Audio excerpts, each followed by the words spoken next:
I'm really happy that we are all together in this session to discuss the topic of housing. When we discussed this beforehand, you know, the topic of housing for the urban poor, to me, it is, of course, a long-term topic that we discuss already since long years, I would say. But then, obviously, it has also a pretty actual note to this. I'm talking about the COVID crisis. So a couple of months ago, the urban workforce that left the cities when everyone was asked to stay at home was a shocking experience. So that those people, a huge share of the Indian society, is not considering the city that they are working and living in as their home, was recognized worldwide, I would say. It was even in the news here in Germany. And, you know, considering the new urban agenda with the bold claim cities should leave no one behind, giving home to its citizens, there's obviously a bold contradiction. So we have seen what happens when people live and work in the cities without having a real home there. So they are in, but they are out at the same time. And in times of crisis, it becomes pretty obvious.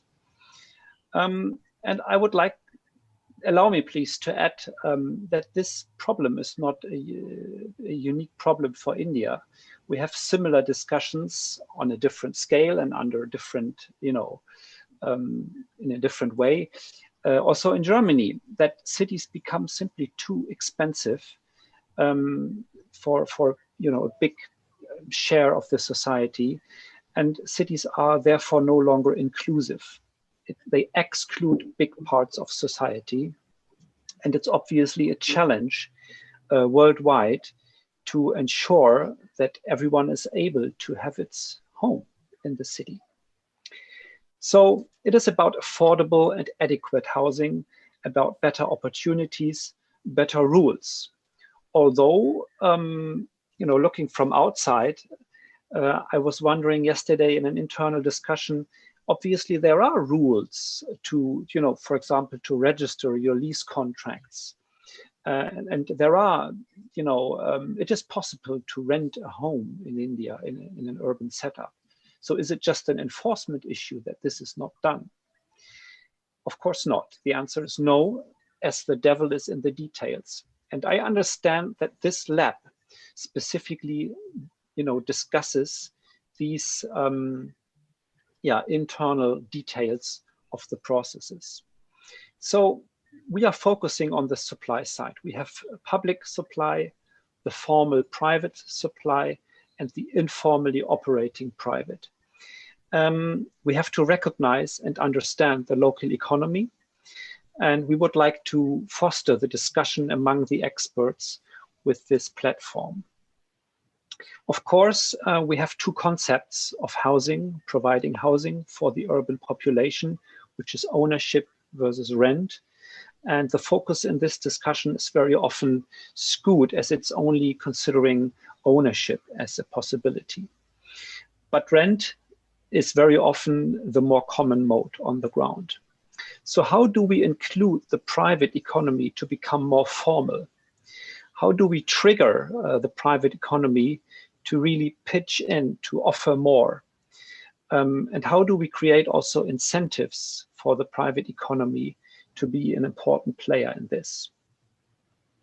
So we see that today, especially among the urban poor, there is a huge deficit in housing. It's about 95% of the urban poor. And we understand also that as of now, it's not really interesting for the private economy to interact in this segment of, you know, the local economy financially. So triggering this market with public interventions would really be the need of the hour. And last but not least, using also spatial planning tools that focus on good public infrastructure to sort of as a parallel stream to support all this. So let's take a look at our today's agenda. First, Ms. Aparna Das will talk about rental housing framework in India. Then we have the keynote address by Dr. K. Rao, IAS, Niti Aayog. Then the first session is moderated by Rebecca Ochong, where we have 4 speakers, Claire Dutrevoux, Osman Asmal, Banashri Banerjee, and Vidi Garg, with a Q&A at the end. And the second panel with the academia and sector experts will be moderated by Ms. Aparna Das, with the panelists Mr. Correa, Lino Segal, Yang Sang, Husu Lee, Danilo Berlos Tenebro, Rushil Palavijala, and of course also with the Q&A. And the closing remarks will be done by Mr. Shubhgato Dasgupta. I wish us all a very interesting interaction and discussion. And with this, I'm done, and over to you, Aparna, please. Thanks, Georg. Thanks everyone for making time here. And I also believe that it's going to be a very interesting discussion, because as we started our conversation, informal conversation, that we are trying to redefine something. So it is not that we are starting something very new or from the scratch, but we are trying to redefine. And that's a very interesting exercise, I must say, because we already have a framework condition that exists. On behalf of this collaborative effort, you can see a lot of institutions here, almost 8 or 9. I welcome Dr. Rao with us. And I know that you had some difficulties in connecting, but I think that those things are resolved now. So please be with us. And so what I am going to be doing is that I thought it would be good for us to share a small study that we did in GIZ in 2018. I'm just sharing that presentation. Just give me a moment, please.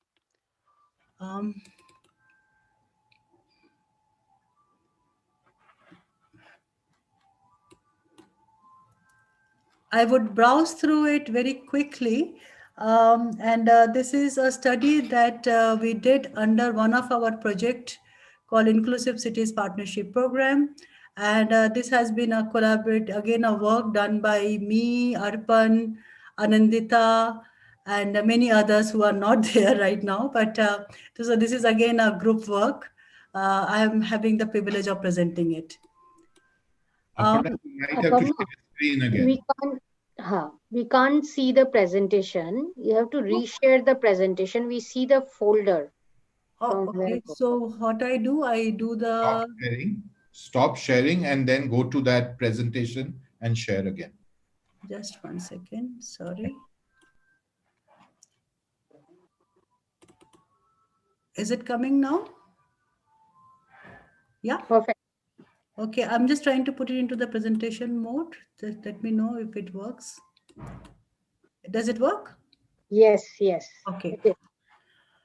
Okay, so when we started this work, first realization was that, it's not much known about these private people who are renting out their small units. So this is not captured in any data or any kind of official statistics. But what we figure out that almost 70% of the rental arrangements are happening in informal manner.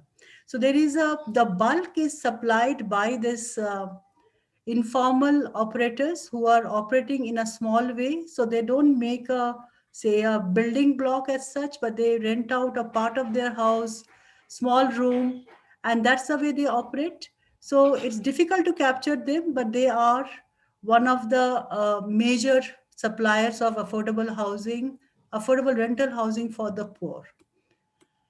So our study is based in 4 cities, in Behrampur and Puri in Orissa, and in Chennai and Coimbatore in Tamil Nadu.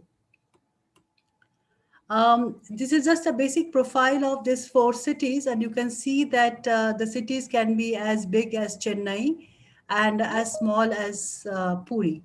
So, so we took this sample because that is a place where we were working at that time. So, when me and Georg talk to each other and we go on talking about it's a matter of enforcement or not, what I wanted to also, emphasize on that, 97%, like almost, like barring 3%, there is actually no written agreements or contractual agreement that one has when these rental transactions are happening. So you are talking about 97% informal arrangements, and that we are trying to formalize. So we need to also figure it out, whether we are trying to be conceptualizing this formal and informal in binary, or we have to figure out, whether if something is there 97%, how do we institutionalize it, or how do we bring in some kind of a regulatory framework if it is required. So these are the figures, like, in Chennai and Coimbatore, it is 98%. In our sample, it says in Behrampur and Puri is 97%.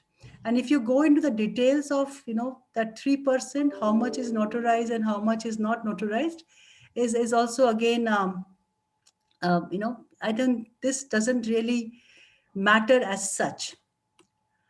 The monthly rent that is being paid is, what we found in Behrampur and Puri is less than 2,000, and in Chennai and Coimbatore was less than 3,000.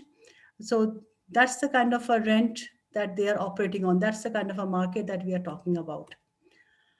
Most of them are basically casual laborers.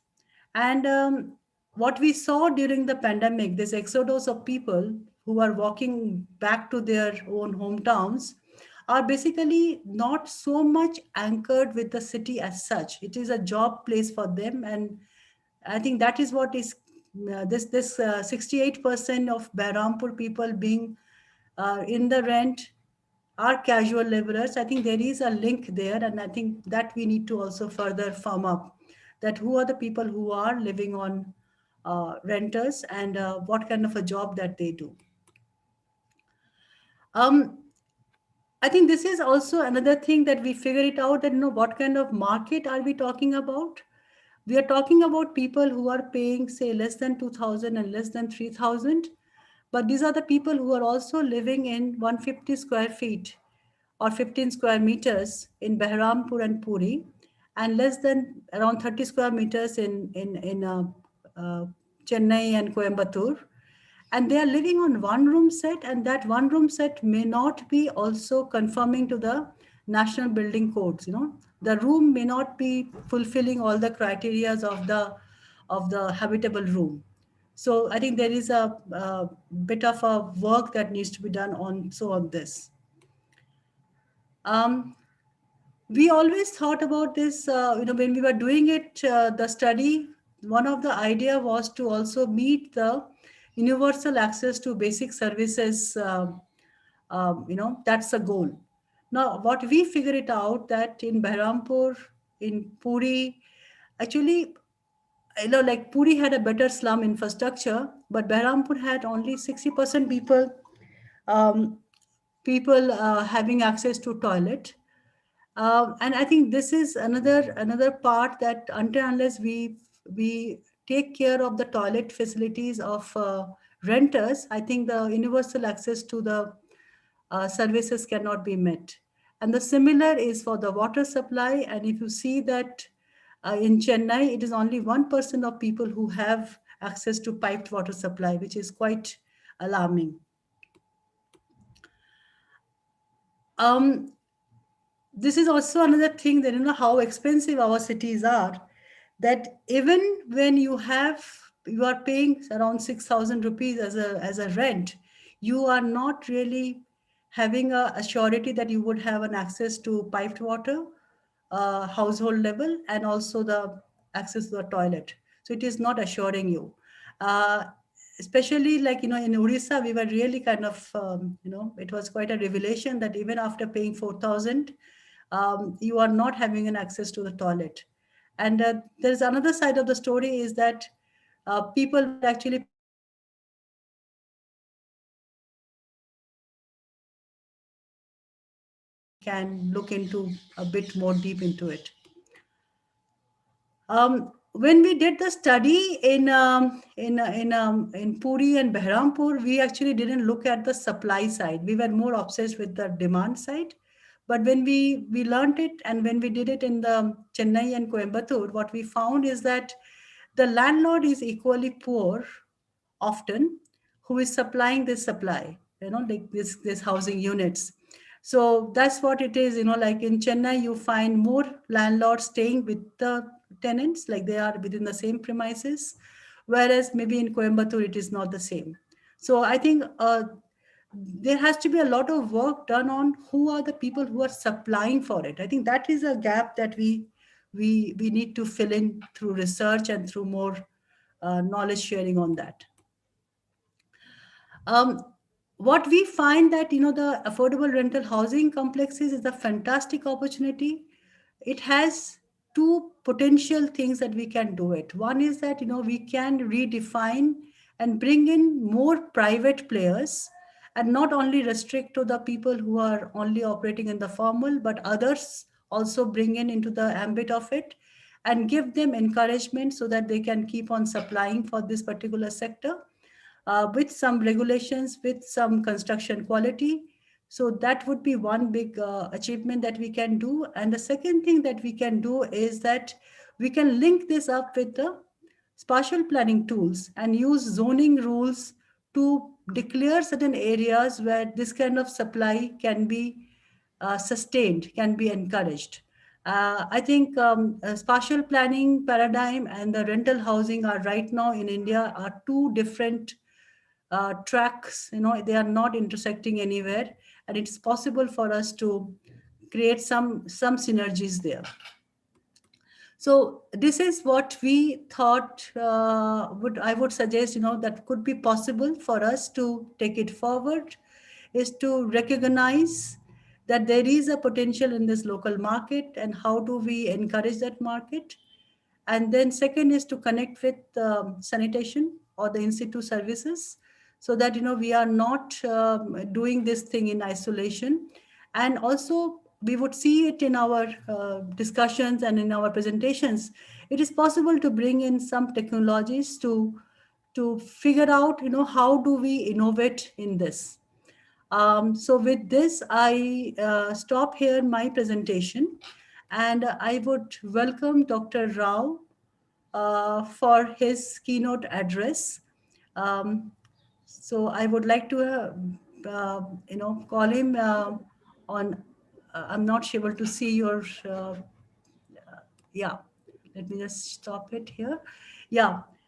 So this is, we can take the questions later on maybe, but I would like to invite Dr. Rao for his keynote address. Dr. Rao is Additional Secretary at Niti Aayog. And may I request him to please come on? Yeah, come live. Yeah. Thank you. Okay, thanks, Aparna. And good afternoon, friends. A very warm welcome to you all for this policy lab. Project manager, Georg Johnson, and Shubhagato, and colleagues from World Bank, ADB, and also my colleagues from Kerala, DDA, and other colleagues from the NGOs and organizations, and all the invitees. It is a pleasure to take part in this policy lab. And Aparna, you have made this presentation, but I could see only perhaps two limitations. The sample size is only 4,000, and it was done in 2017-18, and also maybe in two cities in Tamil Nadu, two cities in Odisha.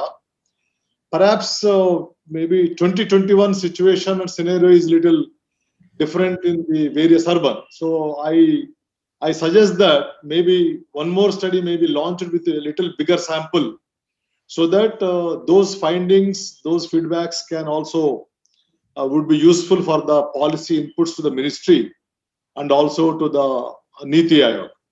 Friends, housing is not a simple brick and mortar story or a money issue. because it has a lot of social, cultural, gender, and also a lot of other complexities in cities and towns. And there is a very famous Telugu saying which says that illu katti chudu, pelli chesi chudu.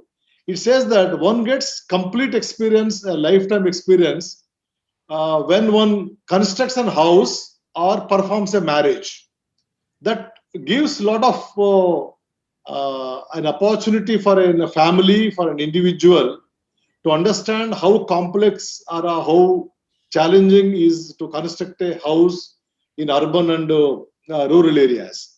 But this policy lab is very, very timely because government responded to with the ARHC scheme under PMAY because of the challenges posed by the COVID, migration and issues, which is, I think, a good beginning to help or to address the needs of the urban poor and also the very needy people.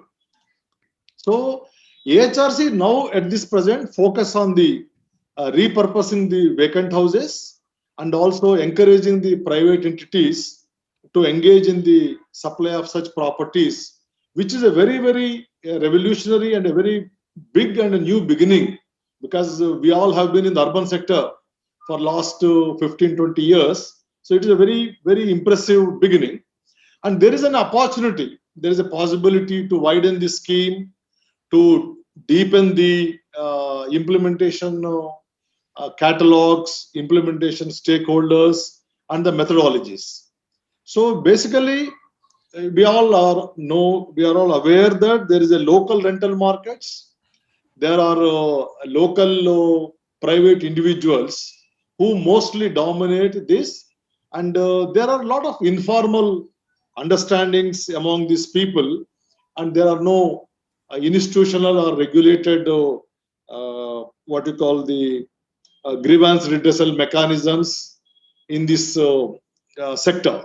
But still, the life is going on, and people are having their own rental accommodations in this field. That's why I think there is a lot of need to, I think, expand our knowledge and also maybe launch more and more studies, so that all these will be very useful for making the public policy. Friends, this housing is not a new issue, because Government of India has launched these schemes in several forms in the rural and urban areas earlier also.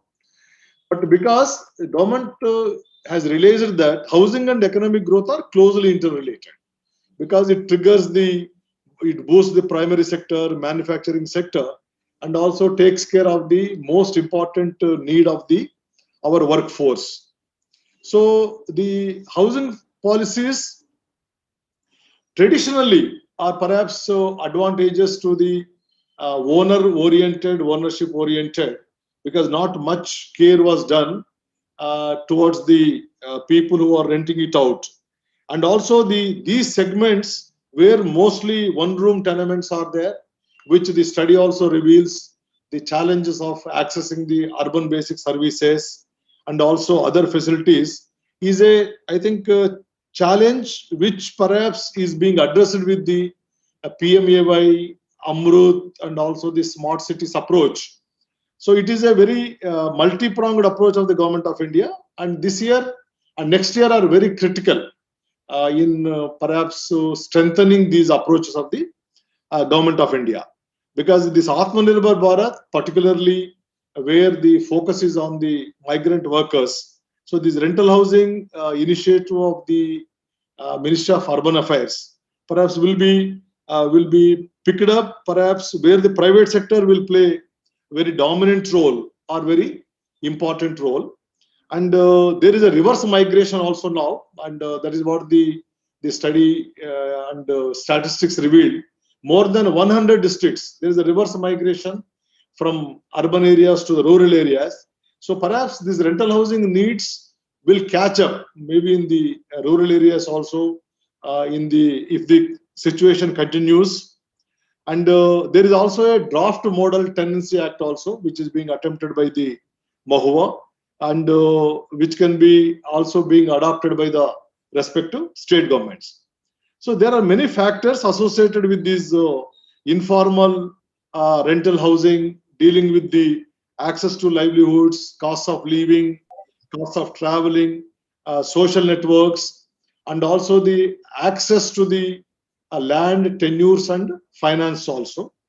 So the expanding the definitions of private and formalization of the informal housing market, as suggested in the note of this lab, may need perhaps further deliberations or and also evidence-based sessions for the ministry, so that some policy inputs can come for taking certain important decisions. And the idea of using technology to bring the subsistence landlords and aspiring tenants on a trustworthy, transparent platform may be helpful. However, more deliberations on its modalities are welcome for discussion with the Niti Aayog.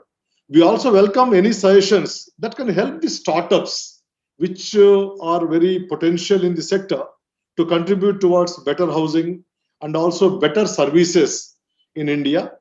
And with creative minds and private sector participation, that we can together accomplish the housing goals in India. And also India is signatory to the sustainable development goals, where housing also an important segment. So the today's discussions and thoughts on accelerating the economic growth of the country through catalyzing urban rental housing market, particularly for ensuring decent living to the urban migrants in India, is an interesting one. I'm very happy to understand what are the learnings, what are the thoughts, what are the ideas, and we can continue this dialogue and we can have further deliberations, so that we all can work towards that objective of better access to the housing and also better services.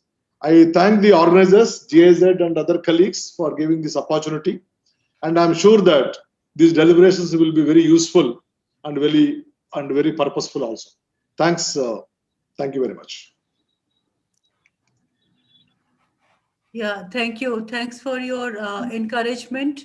And yes, we do need to do further work on it, because this is one other gap that we have identified, that, not much has been done. So it is difficult to touch this particular segment, it's because it's not, it's kind of not really kind of, tangible. So, but there are efforts done by many researchers and also practitioners who are doing small studies here and there. And I think it's time now for us to aggregate it and figure out it in a much more comprehensive manner, from the market angle, from the planning angle, from the need, what exactly, who is supplying, and what are the incentives that we can do. I think these are all matter of consideration. And I think GIZ and also this entire collaboration, we would be very happy to contribute in this, and we would be very happy to take this forward.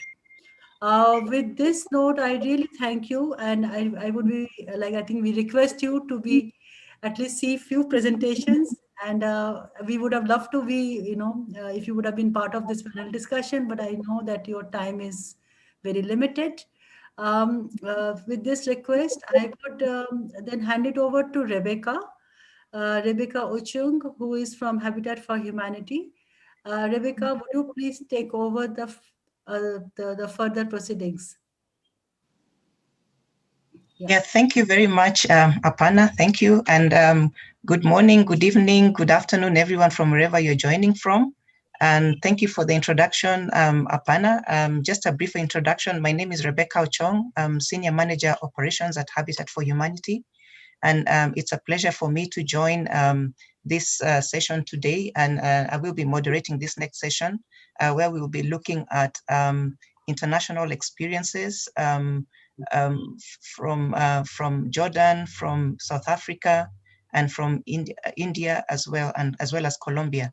And in this session, the panelists will share experiences on rental housing that are provided for the migrant or urban poor by the private entities that operate informally. And I think from Aparna's presentation earlier, I think she already helped to set that kind of context, and also from Dr. Rao, looking at how all this fits in within the Indian government's interventions, whether it is the PMAY or the AHC, that really is coming in to try and see how rental housing options, especially as made as inclusive as possible. And I think it's good to hear that it's good to have Dr. Rao also here, just to also recognize the importance of already opening conversations in this area of how can we expand what we mean by private in the Indian context. So we really hope that everyone else will continue to join us as we learn from other cases from different parts of the world. So we will start with our first speakers. I'm not sure if Osman was able to join, but I know we have already Claire with us. So I will briefly introduce the two. I'm hoping that they'll be able to join. They will be presenting a case study of backyard rentals in South Africa. Claire, who is one of the presenters, Claire Dutravu, she's the director of BidProp, a social enterprise in South Africa that seeks to address housing shortages. And they do this by using a very unique funding model that allows private investors to invest in backyard rental, micro rental, while Osman is the executive director for spatial planning and environment within the city of Cape Town. So let me welcome both speakers to share with us. After the session, we will have 3 presentations. This will be the first one. Then after that, we'll have Q&A. So please feel free to share any comments or Q&A either on the Q&A tab or in the chat box. So let me hand over to our first speakers, Claire and Osman. Over to you. Hi. I don't think Osman has joined us yet. My name is Claire Dutreva. I am a director at BidProp, and like Rebecca said, we seek to address backyard rental housing through an innovative funding model. I am going to share my screen.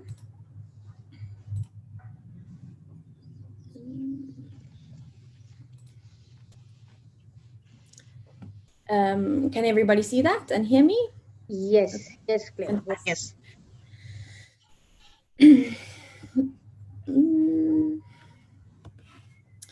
So this is one of BidProp's developments. This is our latest one. We finished it in August this year, just after lockdown. The 8 rental units in this, and this type of development, you can see the building that is blue is the development that we did, and to the right you can see mid-construction a development next door.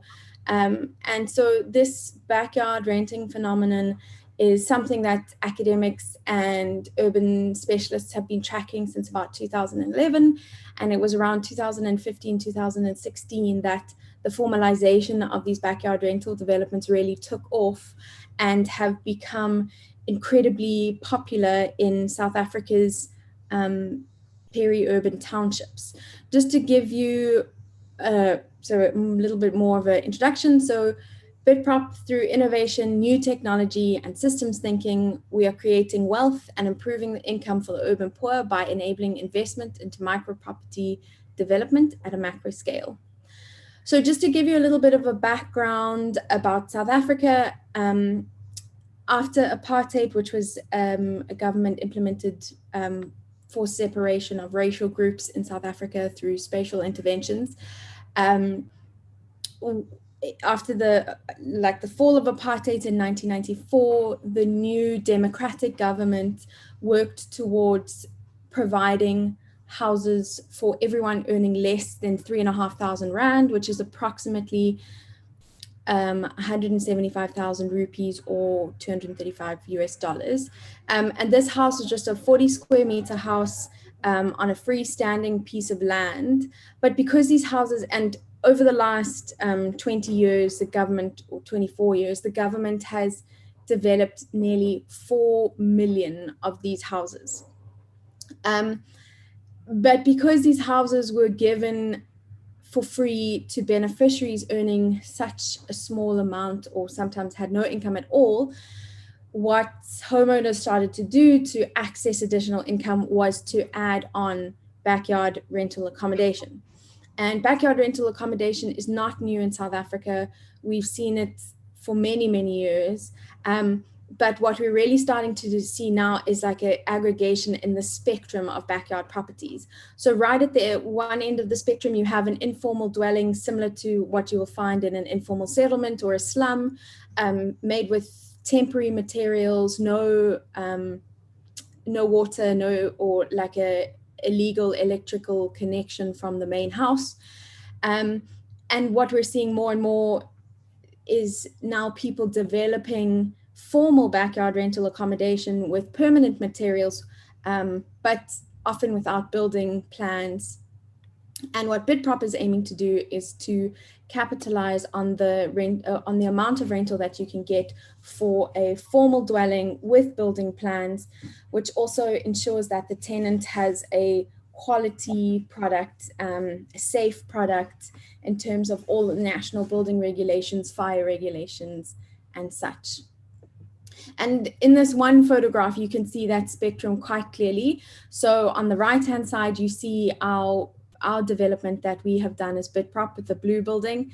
The brick building that you see in the background is formal materials, but there was no plans, there were no approved plans when this building went up.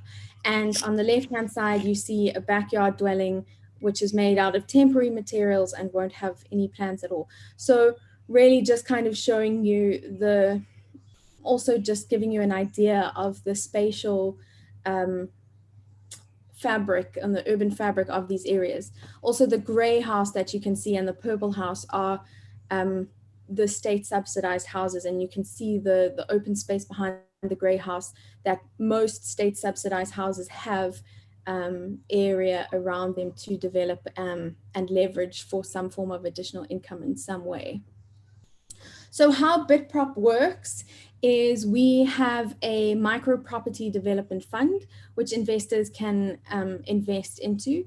And then we use that fund to construct these rental units. So we pay the builder, we manage the build process.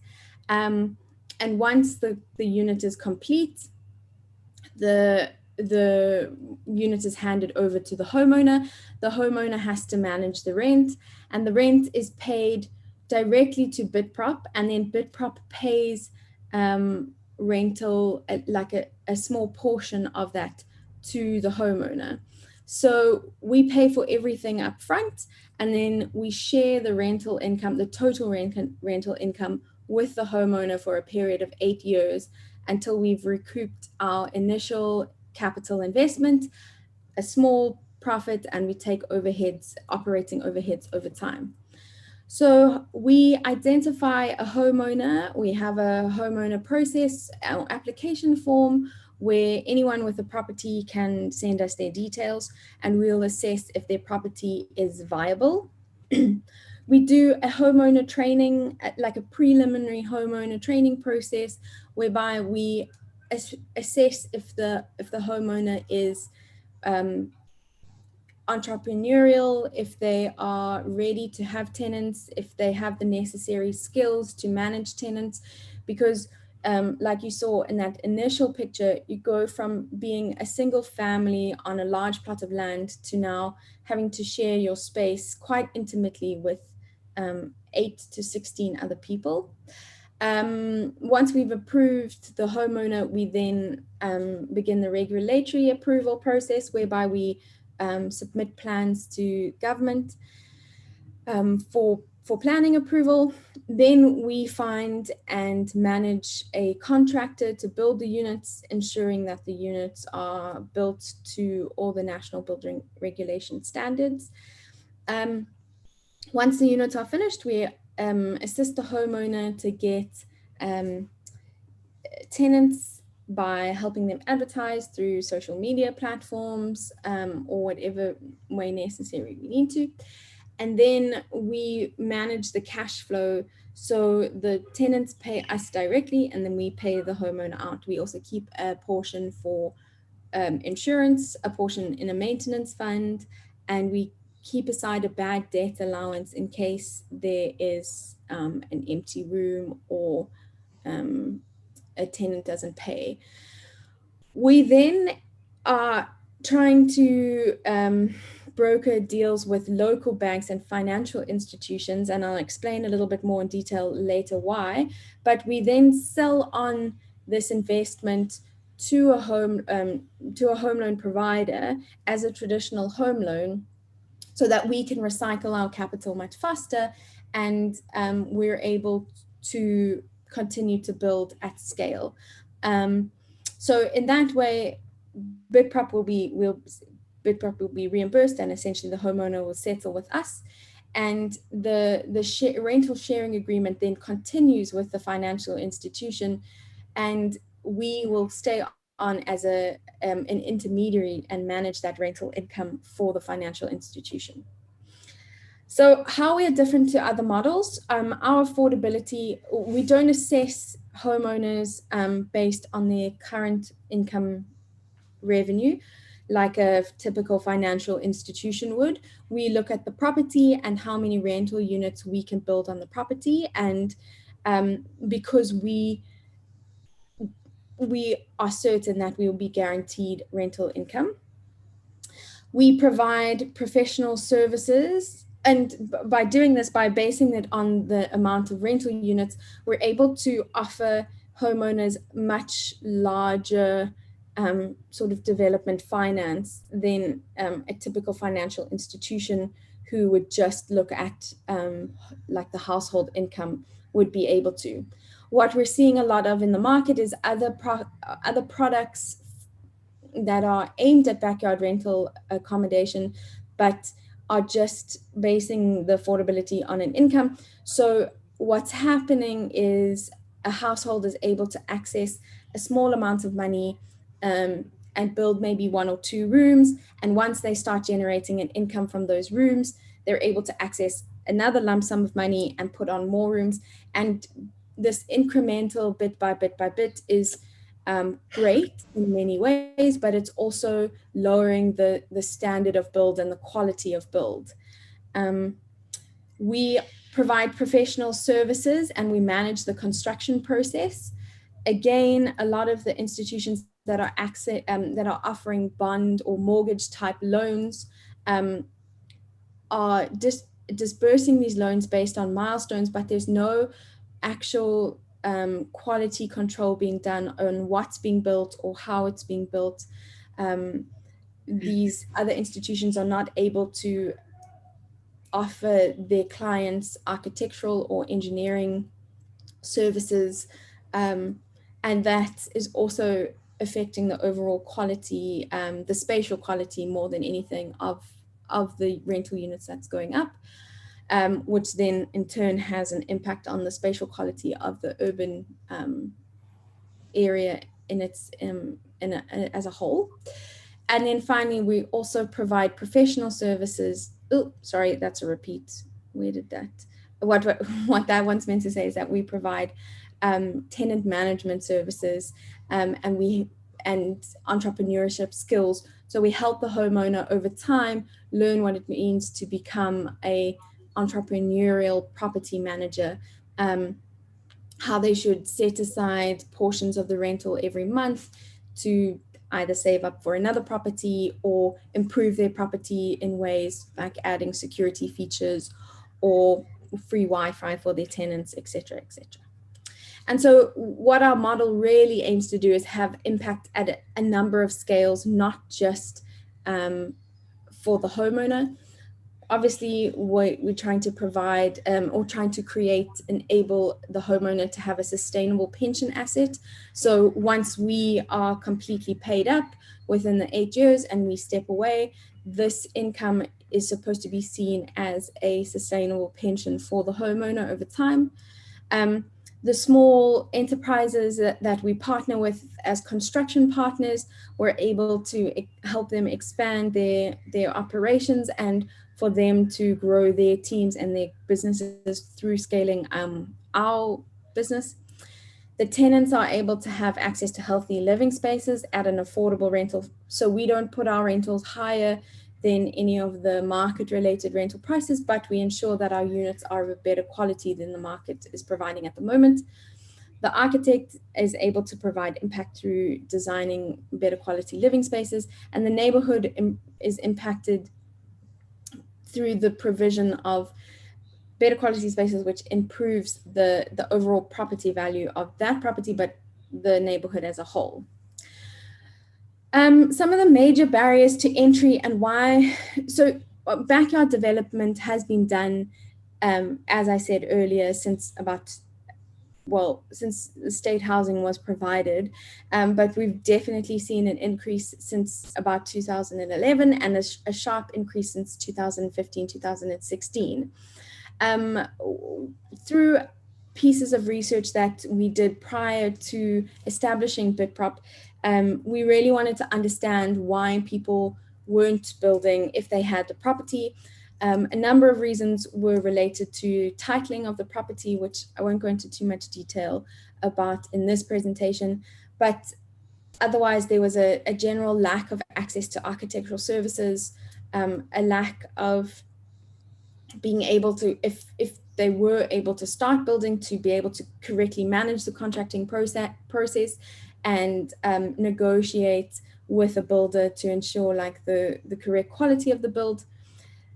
Major barrier to entry was access to finance, as lending and credit laws in South Africa are extremely strict. So what we were finding is homeowners were buying materials on credit at building supply stores for like 25 to 30% interest rates. And then also public infrastructure is a big barrier, as sometimes there's not the infrastructure to support the increased density of backyard rental accommodation, mostly sewage and water. So these are just a couple of images of the developments we've done. So this was Nomowisa's property before we began, and this was Nomowisa's property after we developed. So you'll also see we also improved the homeowner's house. This is 8 rental units.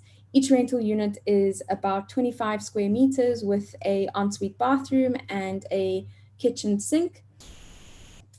These were Dolly's rental units. You can see the kitchen sink and the ensuite bathroom in this.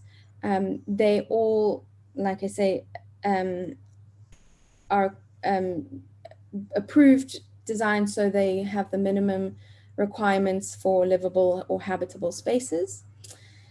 Each property, while we have a standard plan, each property is obviously different, and we have to slightly negotiate how we fit these units onto different properties in different ways. But we're always able to ensure that there's lots of natural light and natural ventilation, which has obviously been critical during the COVID crisis. These are Police's rental units. And what we're really trying to do, instead of putting any kind of branding, is we're really trying to establish ourselves in architectural ways. So you'll see the breeze blocks there. We've added more as a signature than a signature design feature. And this is our current showroom where one of our field agents lives, and he will meet potential tenants and potential homeowners in this space, but it's also his living space. Really just trying to demonstrate that 25 square meters might sound small, but it is very livable in many ways if your space is laid out correctly. So we've been operating for 2 years now, and we have learned many a lesson. One of the biggest lessons that we have learned, and as we go forward, is something that we're becoming a big advocate for, is that the private sector can provide the housing. The private sector is continually proving that housing provision is not the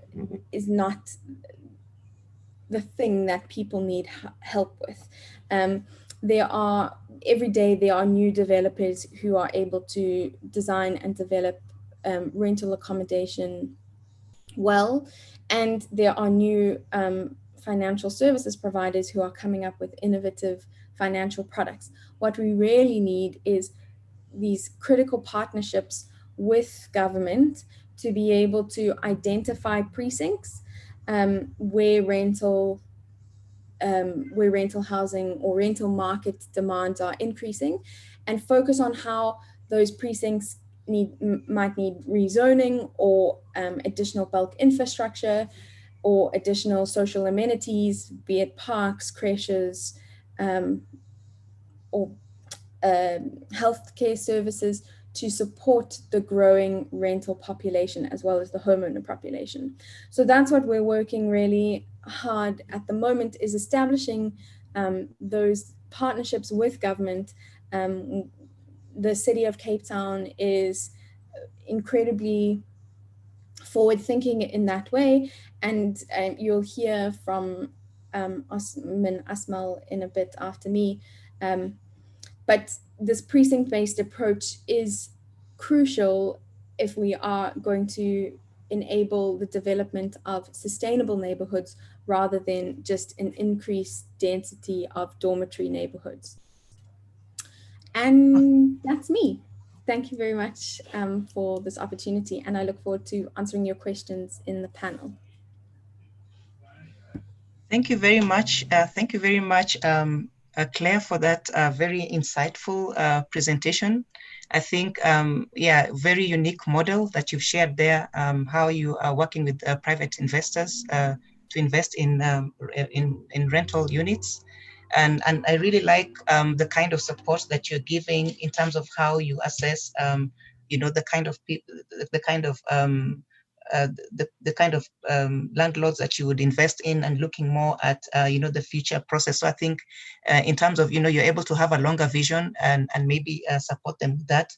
And then also the professional services you provide, you know, through the managing of the construction, as well as also the tenant management services and entrepreneurship skills. Yeah, I think it's really quite an interesting kind of concept, and it's very I think it's, for me, it looks to me like it's quite sustainable in the long run, depending on how it is managed. I see there are quite a number of questions already for you, but maybe I'd want to hold that until the end when we'll be having the Q&A session. I don't know if Osman is here, but I think we don't have much time though, because we were, is Osman here? Maybe we could give him just a couple of minutes to chime in a little, otherwise we'll move to the next speaker. Osman isn't online as yet, so okay. we may move to the next speaker, and if and when he joins, then you can bring him in. Okay, all right, thank you, Anindita. Okay, so thank you very much again, Claire. So now we will move to our next speaker, is Vadi Gang. Vadi is a housing and urban development expert. She's currently based in Amsterdam, where she's working as an independent consultant. Ms. Vadi will share with us experiences of how petty landlords have been facilitated to access finance to enable them provide rental housing in Jordan. And I think also it's a model that is also being explored in Colombia. So I welcome you, Vidi, to share with us those experiences from the two countries. Welcome. Thanks, Rebecca, and thanks again to all of the organizers for giving me this opportunity to present here today.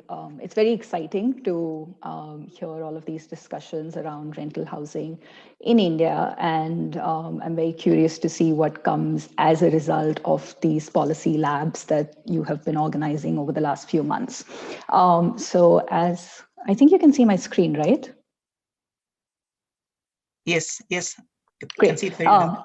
So as Rebecca said, I'm going to talk about a case study in Jordan, a program that was implemented a few years ago, and then also give us a little snapshot of an upcoming World Bank project in Colombia, both of which support what we're talking about, the small scale landlords, and then tie all of this back to India to see what, to share some of my thoughts and ideas about what we can do, what can be done in the Indian context. So when you look at the universe of rental housing, it's typically these three groups of, you can group the owners into these three categories. And the two on the right are usually, very deeply entrenched in the formal system and have comparatively better access to financial products and mechanisms to produce rental housing. Whereas, at the same time, we know that it's actually the individual and the small scale landlords that provide the bulk, that they are the dominant owners and suppliers of rental housing stock, both in developing countries and developed countries and across the income segment. But unfortunately, there are very few, if any, financial products and mechanisms tailored to this group, and which unfortunately manifests itself in the form of either inadequate or insufficient housing, especially as we go down the income pyramid. I think what's exciting, obviously, as we're talking about cases around the world, is that, this is a topic that governments and countries and people all over the world are talking about. And, which is why I've put these two pictures here. The one on the top is a picture from India, where it's a single family home, a family building their home with a few rooms to rent out. And then at the bottom is an accessory dwelling unit on the other side of the world in California, built in the backyard of a single family home. And, the challenges are the same. Obviously, it looks different, contexts are very different, but in both cases, the question is, how do we finance these units? So I think, and obviously, especially with the pandemic, these kind of issues have really come to the fore. And so it's exciting to discuss these two cases. I'll go right into the Jordan one. So Jordan has a population of about 10 million and is actually almost 10% of their population is refugees. And over the last decade, over the last 15 years, there has been, Jordan has seen rapid population growth, the bulk of which has been driven by a significant influx of refugees, especially from Syria and Egypt. And of course, in response to this influx, there has been a lot of home building, construction activity. And in fact, between 2004 and 2015, the housing stock nearly doubled. And it's important to note that most of that housing stock was actually built by the private sector, including what we're talking about, the owner builders, so the small scale builders, but as well as private developers. And unfortunately, as is the case in a lot of other places, the kind of housing that was built was targeted more at the middle and the higher income households, which obviously leaves the bottom 40% of households with few good or affordable choices for housing and forcing them into, cramped and overcrowded living conditions, or as has been talked about several times now, housing that doesn't have access, without access or with limited access to services. And if you look at the map, the blue circles show the concentration of Syrian refugees. And as you can see, it's really concentrated in the north of the country, near the border with Syria. And in fact, more so in the urban areas. So over 80% of Syrian refugees in Jordan live in urban areas, not in the camps. And obviously, this has led to a competition for resources among host communities and refugee communities, and therefore to increasing tensions. The typical response, among other responses of humanitarian actors in such a context, is usually to provide rental subsidies to the refugees. In 2014, the Norwegian Refugee Council actually designed and implemented a pretty innovative program saying, based on the premise that, yes, on the one hand, we need to solve the housing crisis for Syrian refugees, but we also need to address these social tensions. We need to facilitate social integration between the host communities and the refugees. So how do we do that? And so the program included NRC invited landlords who were interested in extending their home to apply for a grant. And I think Claire talked about this a little bit in the BitProp case as well.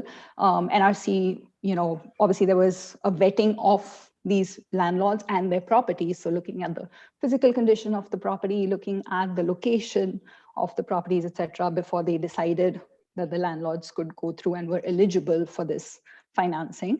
And in return, the landlords would have to provide accommodation rent-free to refugee households for anywhere between 12 to 24 months. And NRC provided assistance to the refugees, in terms of negotiating and implementing these agreements, connecting them with other community groups for other assistance. And of course, as you can see, as you can imagine, the Jordanian landlords did hire local labor. They procured materials locally to build these home extensions. And as I mentioned earlier, it's in the north of the country that there's the bulk of the refugee population. So this project was implemented in the north in 3 governorates, which at the time were home to nearly 25% of the registered Syrian refugees. And the way it worked, so typically Jordanian families, they expand, they build their homes, they add an upper floor or over time to accommodate a growing family, and as and when they have the money. So what this did in a lot of cases, of course not every case, but this funding from NRC helped to sort of speed that up, and at the same time provide housing, a temporary rent-free accommodation period for Syrian refugees. And the way the funding was provided, it depended, as I said, obviously on the condition of the property, but also on the duration of the rent agreement. So the longer the rental period, the larger the grant. And it typically varied between 1,000 dinars, Jordanian dinars, to 5,600 Jordanian dinars, depending on these two characteristics. And in terms of the selection of I spoke about the selection of landlords. The selection of refugees also included applications from refugees and a thorough assessment from by NRC of the vulnerability of these families, including their household size, their current living conditions, a threat of eviction if they had housing, the economic status, etc. And in terms of outcomes, the project helped nearly over 1,000 landlords build more than 5,000 units and providing housing to more than 18,000 refugees. And of course, the impact went beyond the direct beneficiaries of the program to also help spur the local economy by creating 20,000 short-term jobs, and also because landlords were procuring materials locally.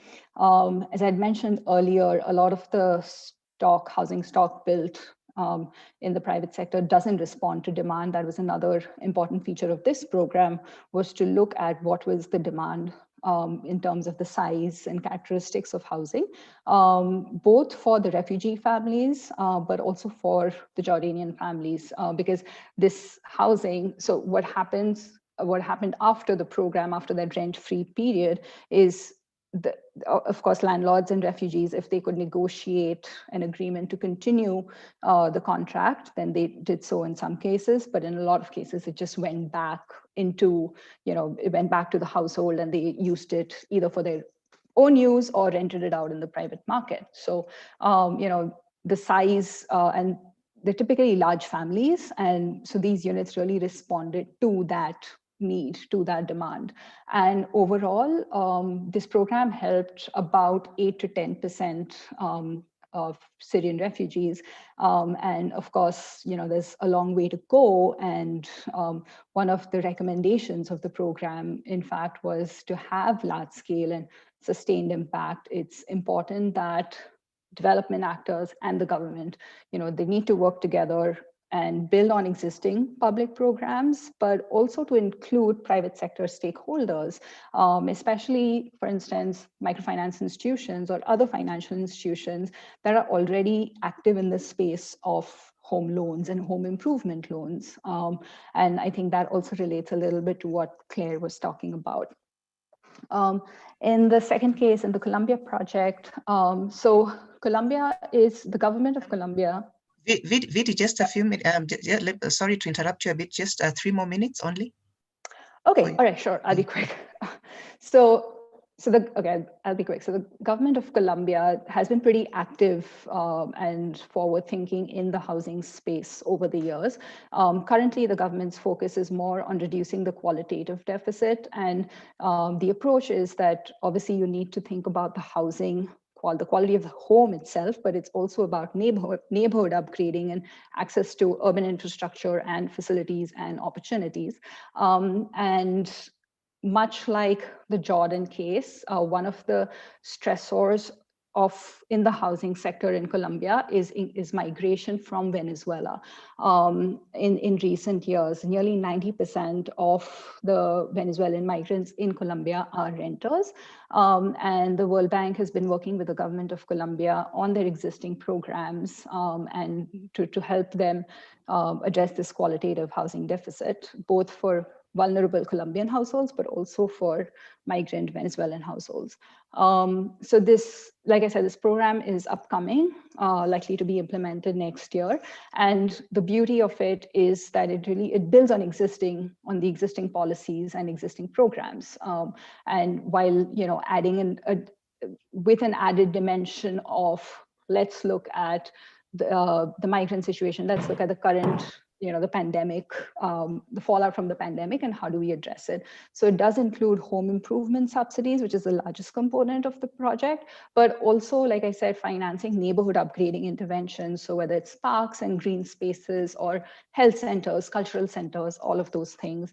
And I won't go into the details of the eligibility criteria, but there is a focus on how do we facilitate an integration of Colombian host communities and Venezuelan migrants. And then bringing it to India, I think, it's a similar, there is plenty of anecdotal evidence that, we know that it's small scale landlords that are providing the bulk of housing for the urban poor and migrants in India. So it is possible to adopt a similar approach. And to me, one of the biggest takeaways is an integrated approach between facilitating this access to housing and also improving urban infrastructure. And the good thing is that, there's a pretty solid, I think Dr. Rao talked about this, there's a pretty solid policy framework, both in housing as well as related urban development initiatives in India. And then combining that with the private sector actors, the financial institutions that are already active in this space, but also the supply side actors, whether it's materials manufacturers, suppliers, architects, engineers, planners, and really to sort of bring them all together to create a program and maybe a pilot program to begin with, based on the successes that these existing programs have already had, and then to build that up to include small-scale landlords as affordable rental housing providers in India. Thank you. That's it. I hope I stuck to the time. Yeah, thank you very much, Vidi. You did extremely well. You're just right on time. Yeah, thank you very much for that very insightful presentation. Quite interesting to see the models, both for, I think the one for Jordan is quite more established. There's a lot of work that has already gone there, and looking at the program and how they're trying to see how they can also, apart from the social integration, but then also, trying to see how they're supporting both the refugees and the host communities. And then looking at how that is potentially going to be applied in Colombia. Again, also Colombia dealing with the same issue of refugees. And I like also the way you've also linked it now to the India case, and seeing how it can also be, there can be some sort of cross-learning, given that in India, there's already an enabling environment in terms of the policy framework, and the private sector stakeholders are also there. And I think just trying to see how that can be kind of tailored for the Indian context. Thank you very much. That was a great presentation. There's several questions again for you and some comments, and I think maybe we'll take that on during the Q&A session. So yeah, so thank you very much, Vidi. So I think next we move to our last presenter for this part, for this session. This is going to be, our next speaker is going to be Banashri Banerjee, who is an urban planner, researcher, and teacher. Banashri works as an independent consultant and as an associate staff member of the Institute of Housing and Urban Development Studies in Rotterdam. So she will be presenting on rental housing for migrant workers in Ludhiana in India. So welcome, Banashri. You have 15 minutes. Thank you. I don't seem to be able to start my, there's something gone wrong with the video, but I think the screen share is working. So can you hear me? Yes, I can hear you very well, and I can see your screen too. I can see your presentation. So that's great. But so I guess you won't be able to see me, but you'll be able to see my screen. Which is sorry about the video part from your end. Sorry about that. Yeah, it's just giving me a message that the video camera is not functioning, and I should look for another one in the in the settings, but I don't know if I have time to go to settings and look for another camera. So I think I'll just give it a pass. Yeah. Oh yeah. Please go ahead. Okay. Yeah. Sorry about that. Okay. Yeah, so we'll see you, Rebecca, and we'll see my presentation. That's even better. Yes. I see it very well. Yes. Okay. Okay. Thank you. Thank you very much for the opportunity. And I'm going to talk about a particular housing subsystem in the city of Ludhiana in Punjab.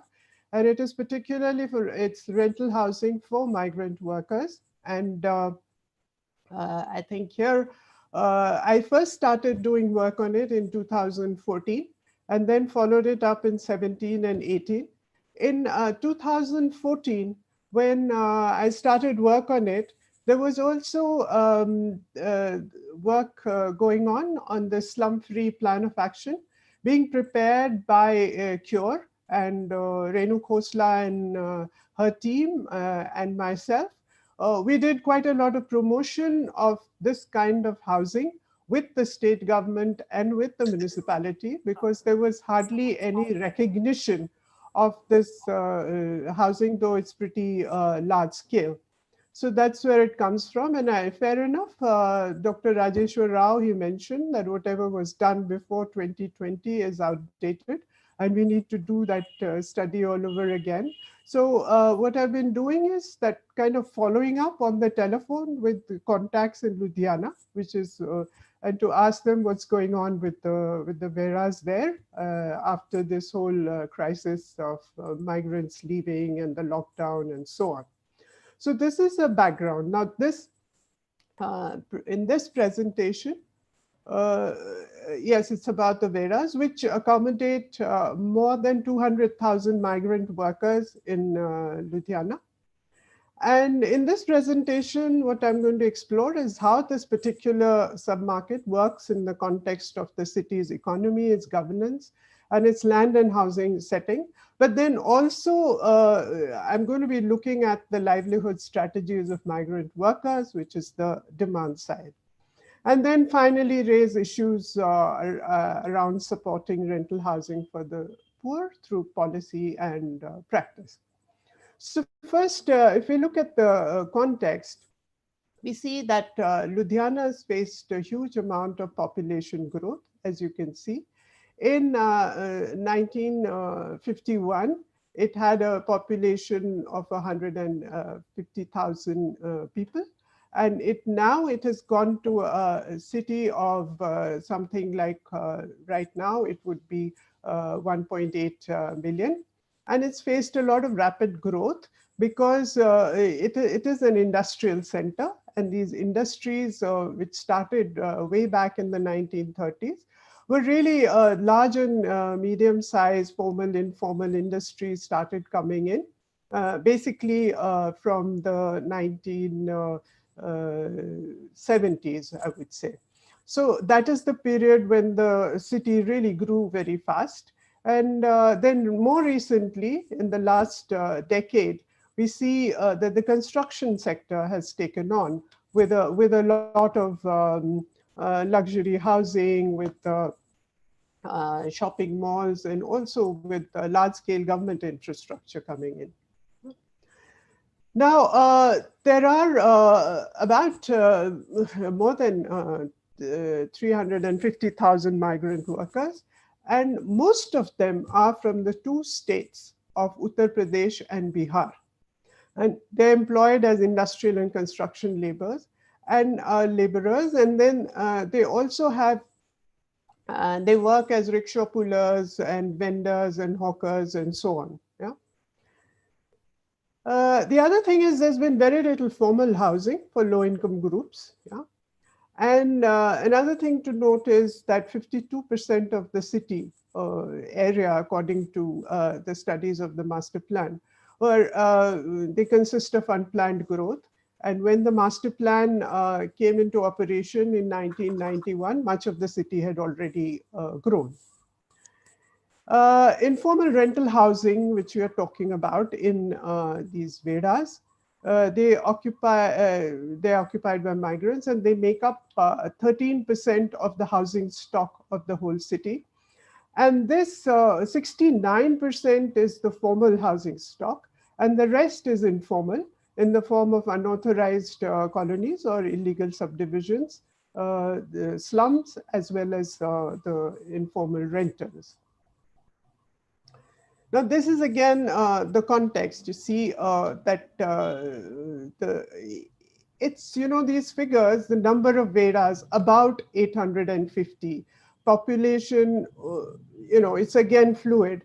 That's because, you know, these kinds of systems, not only in Ludhiana, a lot of these informal rental housing, it's kind of a hidden thing.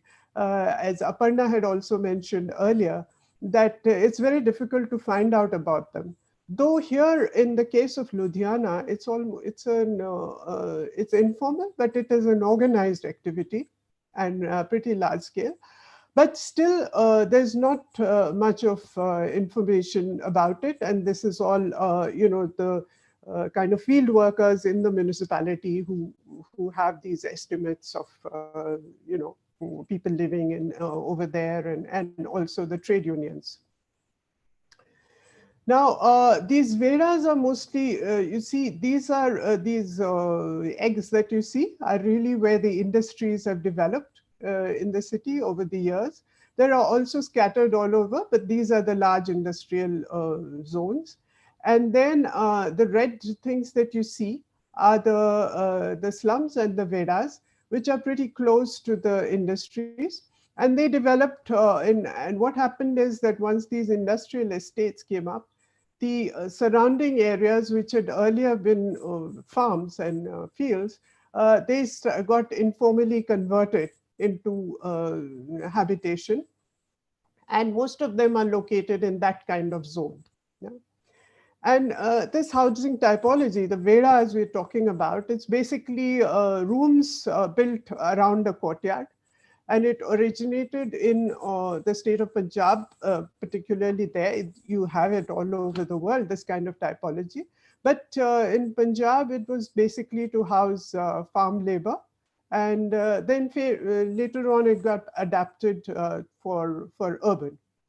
And this is basically the built-up areas in Ludhiana. And you can see that where most of the Vedas are, they span this whole time zones, which are going back from the 80s right down to 2010. This is the kind of situation that you see. So they started developing then, and there's the maximum amount has developed up to about 2010 or so. Now, if you look at these Vedas, you would see that, like I already said, these are you know, rows of rooms built on long sides of plots with a narrow courtyard in between, as you can see. And the number of rooms in each Veda can vary from 10 to more than 100. Actually, some people said that it would be the largest Vedas have about 180 or 190 rooms in them. And the smaller ones are single or double storied, but the larger ones can be up to four storied. Room sizes are very small, 10 to 15 square meters.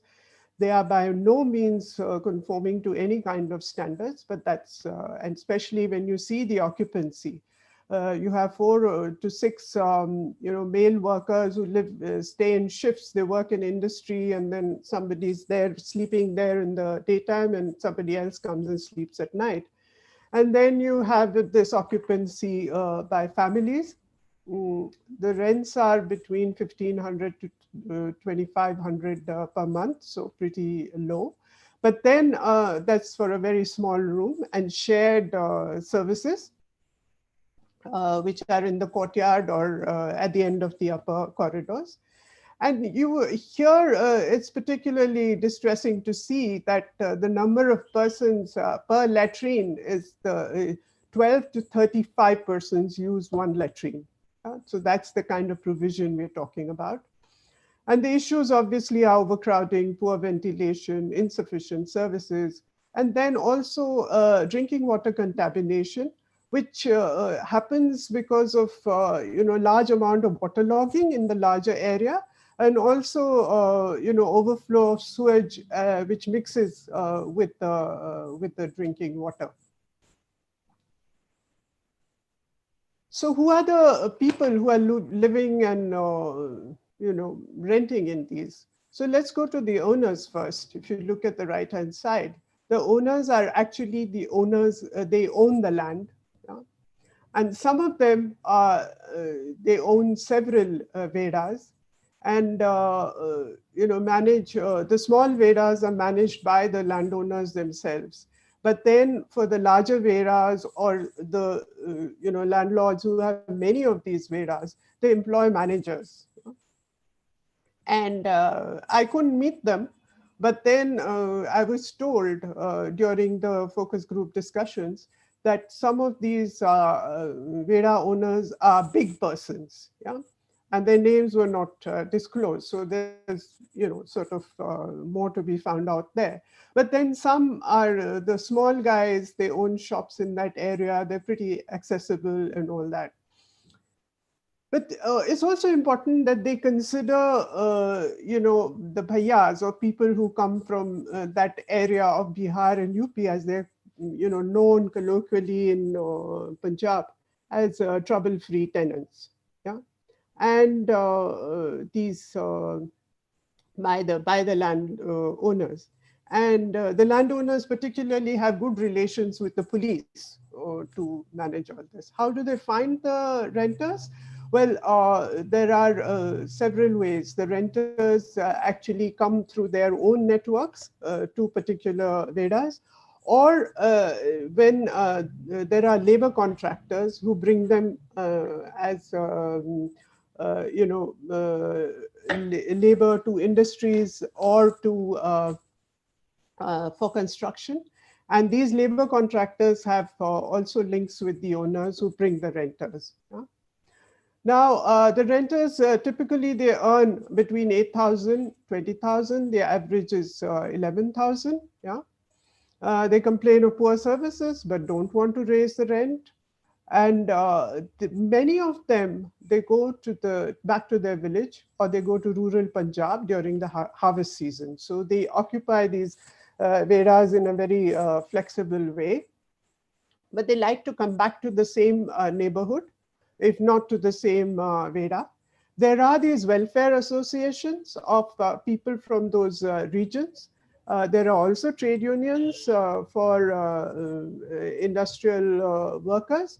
Then there are a couple of municipal councillors who are, who are also from UP or from Bihar, actually, but they don't have any say in housing conditions, which are actually controlled by the owners. The provocation there is to keep prices low, because the renters cannot pay high rents or do not want to pay. And sorry to interrupt you. Banashri. Okay, I'm getting there. We have just 2 more minutes. Oh, 2 more minutes. Okay. Okay. So the crux of this whole thing is that there is a kind of a belief that if there aren't paper agreements, and there's likely to be exploitation of renters and things like that, but that doesn't happen. So there are very rare cases of eviction, and landowners also, the owners also help with the police identity and all that kind of thing. And during the COVID period, they gave them rent amnesty and also fares to go home. But what is also very important is that these veras don't exist in a kind of a vacuum. There is a whole lot of, these support systems which are there. And in Ludhiana, you would find these kind of mini towns within the city where in this picture you have this street which has shops which are full of people, goods and restaurants and things from that particular region. And so that's a great support for the veras which kind of open out from that kind of street. What has been the role of the municipal corporation? Like I said, there's not much information. They are basically preoccupied with the health aspect, that when things go wrong, when there are pandemics, when there's an epidemic of gastroenteritis or something, then they kind of kick in. There is municipal water supply and sewerage available, but not adequately. But none of these had started with any kind of building approval, but some of them have got their buildings regularized retrospectively. And the municipal corporation says that there are no standards available for labor quarters, that how many toilets, what should be the size of rooms and so on. So it's very difficult for them to control. And in terms of taxation, many of the owners pay tax. And now there's a proposal to increase this tax by based on the rateable value. Yeah? So with this kind of rapid presentation, what can we do with policy and practice to, for this kind of subsystem?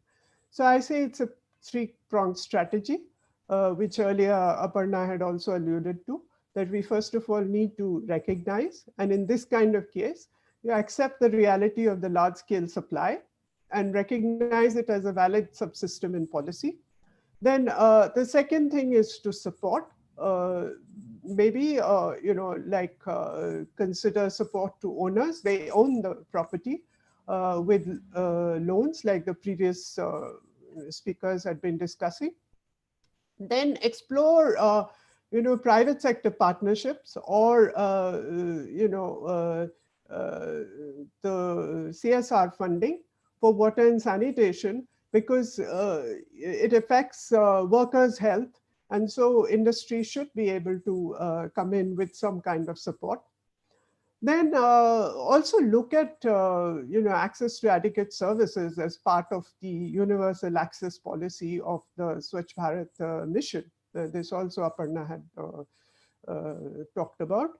And then in the case of Ludhiana, they need to improve area-wide drainage, because that whole area is a low-lying area, and that's a problem.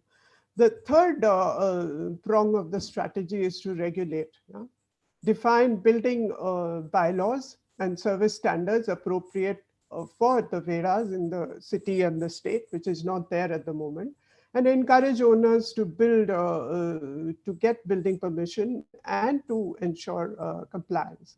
Now, very briefly, this wider kind of learning that we have from this case study. Yeah? We're all talking about down market rental housing. It is a prolific, though hidden market. I shy away from calling it informal because it's kind of an in-between solution. Then precise quantification is again not possible, yeah, but it's possible to understand, the trends and the practices on which we can work.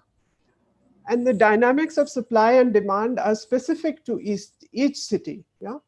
So, and the other thing is that for most migrants, these urban-rural linkages are very important for their livelihood strategy.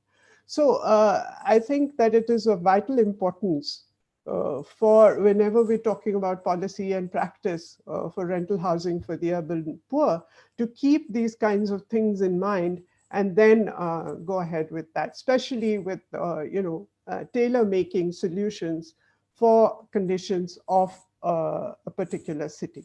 Thank you.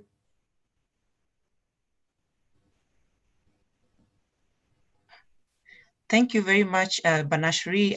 Fantastic, great, brilliant presentation from you there. Very interesting to see the case from Ludhiana. I was really impressed by the way you documenting the informal rentals. I think it's very important. I think, and like you say, this is often a hidden market that is very important even in terms of the local economy and so on. So, and you see that also from the various, I think some of the images you showed us. And I think also towards the end, the three-pronged approach that you're proposing, I think it's really great. I think it's also a good way for us to come to an end to this session. It's around how we recognize support and then also regulate, because I think if we kind of embrace this kind of three-pronged approach, it's more of kind of how do we recognize that it's how do we recognize the informal or the hidden market, and then how do we support it, and then how do we bring it in a way that it can be properly kind of regulated within the normal bylaws or standards that have been set up by the state. Thank you very much for that great presentation. So now I will hand over to, we have some question and answer Q&A. We were supposed to have a Q&A session, but because of time, we will address some of that later, maybe through communication. Although I noticed some of the questions have already been answered, especially those that came in through the Q&A tab. A few questions came in and on the tab, the chat tab, which I will share with the speakers to provide answers at a later time. So thank you very much for those three beautiful presentations from all our three speakers, from Claire, from Vidhi, and Banashri. Thank you very much. I will now hand over to Aparna, who will be taking over the next session where we'll have a panel discussion. Over to you, Aparna. Yeah, thank you, Rebecca, and also thank you very much for being absolutely in time. You know, we are, by Indian standards, this is nothing. We are just 5 minutes delayed, so 5 minutes is nothing for us as such. But I try to be on time, and the idea is to have a conversation now. So I would be just a facilitator or the moderator, and I have this great opportunity to now invite my panelists. And as you know that it's not that how we decide, things are always a bit, uncertain. So Jan, who is supposed to be with us over the panel is out for a very important meeting, but she would join back. So just Anindita or someone, please let me know when she comes back. We will take her into the panel. But we have a very rich panelists who are here with us, very rich experiences. So we have Felipe Walter Correa. I think I'm pronouncing your name properly. So Felipe Walter Correa is the director of a System of Housing, Ministry of Housing, Cities and Territory, Colombia. When I was reading your bio note, I got quite intrigued by this name, System of Housing. I think we should have a conversation on that sometime later. But it's a nice way to say not the Department of Housing, but System of Housing. And so welcome. So with Felipe, we have Linu Sehgal. Linu, is it possible to now switch on your video, or is it still not working? We don't have the fortune to see you as yet. No, it's not working actually. Okay. I tried a lot, but the laptop was not working. The phone is not showing the video. I don't know. Okay, doesn't matter. I think we will deal with it. So Linu Sehgal is the Commissioner Planning at the Delhi Development Authority, Delhi. This is parastatal, which is a very important organization in Delhi's landscape. And so thanks, Linu, for agreeing to be with us and to share your ideas. Then Jan is going to be coming, but she is not here right now, we know. And Jan is a senior urban economist with the World Bank. Then we have Hong So Lee. He's from ADP. And Hong, is it possible for you to switch on your video? Is that working? Yes. Wow. Yeah. Hi. So we have Hong with us, and then Danilo. Danilo is from Asia Foundation. Danilo Barlos Tenebre. Yeah. Danilo, welcome. So Danilo is with us, and then we have our youngest, maybe, Rushil. Rushil Palavala. Rushil, can we see you? It's too mystified. Yes, now it's better. Yeah, now with the light correct lighting. Yes. So welcome everyone. And I have this good opportunity to steer this discussion for the next 45 to 50 minutes. And the way I have structured is that I would just give you the, the kickoff or the leading questions, and please share your experiences with us. And I'm just wondering if it is okay. Can I invite Osman? I didn't get the answer from you as yet, but Osman, are you with us here? I think you are here, no?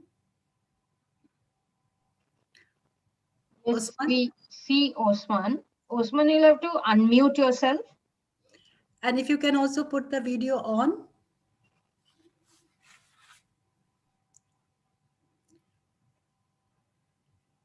Oh, okay. I think is it working, Osman? Yes. Hello, can you hear me? Yes, we can, loud and clear. Thanks. Sorry, I've been struggling with my link with you. Yeah, but we still can't see you. Does that link me up now? Yes. Wow. Great. All set. Yes. So this is the first conversation we would have, Felipe and Osman, because Jan is not here, maybe, because you have the first-hand experience on it, that we all know that in the global South, informality is something that we have it. Now, there are a lot of discussion whether we should conceptualize it as a formal, informal, but we know that our reality is that most of the operations are happening in an informal manner, and it is not that is either it is formal or informal, but it is always in this gray area. Now, as a public administrator, when you have to deal with such things which are not part of the formal processes. So my question is that, acknowledging this fact, and we have seen it in our presentation, that urban poor access rental housing through informal markets, and most of this is supplied by the urban poor. But none of this transaction is happening in a formal domain. If that is the case, then as a public administrator, what are the steps or what are the special considerations that you have in your public policy approaches where you have been able to respond to such such kind of a situations? So what is your steps that you have taken? So I would request Felipe to go first on this, that in Colombia, how have through the policy discourse you have address these issues, followed by Osman, how you have done it in South Africa. Yeah, over to you, Felipe. Okay, good morning. It is 7:45 here in Colombia. And thanks, Aparna, for the introduction. And thanks to you all for having me. So first, related to the question of the housing system, we have in the Ministry of Housing like three directions. Directions for cities, direction for housing, and direction for housing subsidies. So to simplify, it's like direction of housing policy, the one I'm leading. So that was regarding your first question, previous to the question that we are going to address now. So first, I know this panel, it's more related to rent, but I want to talk about how we in the government have been addressing informality, and particularly informality related to housing from the different policies. So I'm going to talk about first the governance system in Colombia. Second, how we have managed to build a housing policy that is built in a way that is like conceived in a way of a ladder to formalize people incrementally, and then a particular focus on renting. So first, when I had a chance to study in London, and I had plenty of Indian colleagues studying with me. So we found out in our conversations that a planning system in India is quite different to the Colombian governance system. So the important thing here is that after 1986, in Colombia, both mayors and governors are elected directly through direct vote. And this established a very different relationship with between the population and the people. And secondly, the Constitution of 1991 established that territorial planning and development was a responsibility of local authorities and not from the central government. This is very significant in how different cities have been addressing growth, both formal and informal. And in this sense, it's very important to indicate that the municipality has a very active and indispensable role in planning in Colombia. They are in charge of the regulation of land uses, the sectoral coordination with between local and national policies, and the development of programs and projects related to affordable housing and urban development programs, which are like included in the land use plan, or Plan de Ordenamiento Territorial, as we call it here. So this decentralized function enabled cities to tackle or to address informality directly. And so after 1991, very significant formalization projects have been implemented at the local level. So first, we have, like from the national government, we recognize that first local authorities implemented these formalization programs, which included housing as well as neighborhood improvement programs, and this was mainly first implemented in the two biggest cities, Bogota and Medellin. Bogota, the capital city, and then Medellin. In Medellin, particularly in 1991, the city implemented a comprehensive program for the improvement of subnormal neighborhoods, which was called PRIMED, and this was through an integrated approach which included improvement of public transport, the provision of public space, the construction of public facilities, and the implementation of housing improvement programs. Then in 2009, the government approved the Compass, which is like the public policy document at the national level, the Compass 3604, which established the framework and methodology for neighborhood improvement through an integral approach. So this was very important because the national government recognized the effort did by these cities, like the biggest cities, which has had the institutional capacity to develop strategies. So through this national policy, we established the framework and methodology for middle-sized cities, which normally have less institutional capacity to implement as well these home as well neighborhood improvement programs. So that related to how both from local and national government we have been addressing informality in a larger scope. So now when we come to housing, in 1993, 45.3% of the Colombian households were in housing deficit. From this, 20.3% were in qualitative deficit and 25% were in 20.3% were in quantitative deficit and 25% were in qualitative deficit. So after that, in 2018, housing deficit fell to 17.2%, which represents a reduction of 29 percentage points. But here, the very important thing is that quantitative deficit was only just saying like it was lower, it was 4.9%, and qualitative deficit was almost 3 times bigger, and it was 12.3%. So here we were facing a very significant challenge in which housing deficit was not concentrated mainly in quantitative deficit, but substantively in qualitative deficit.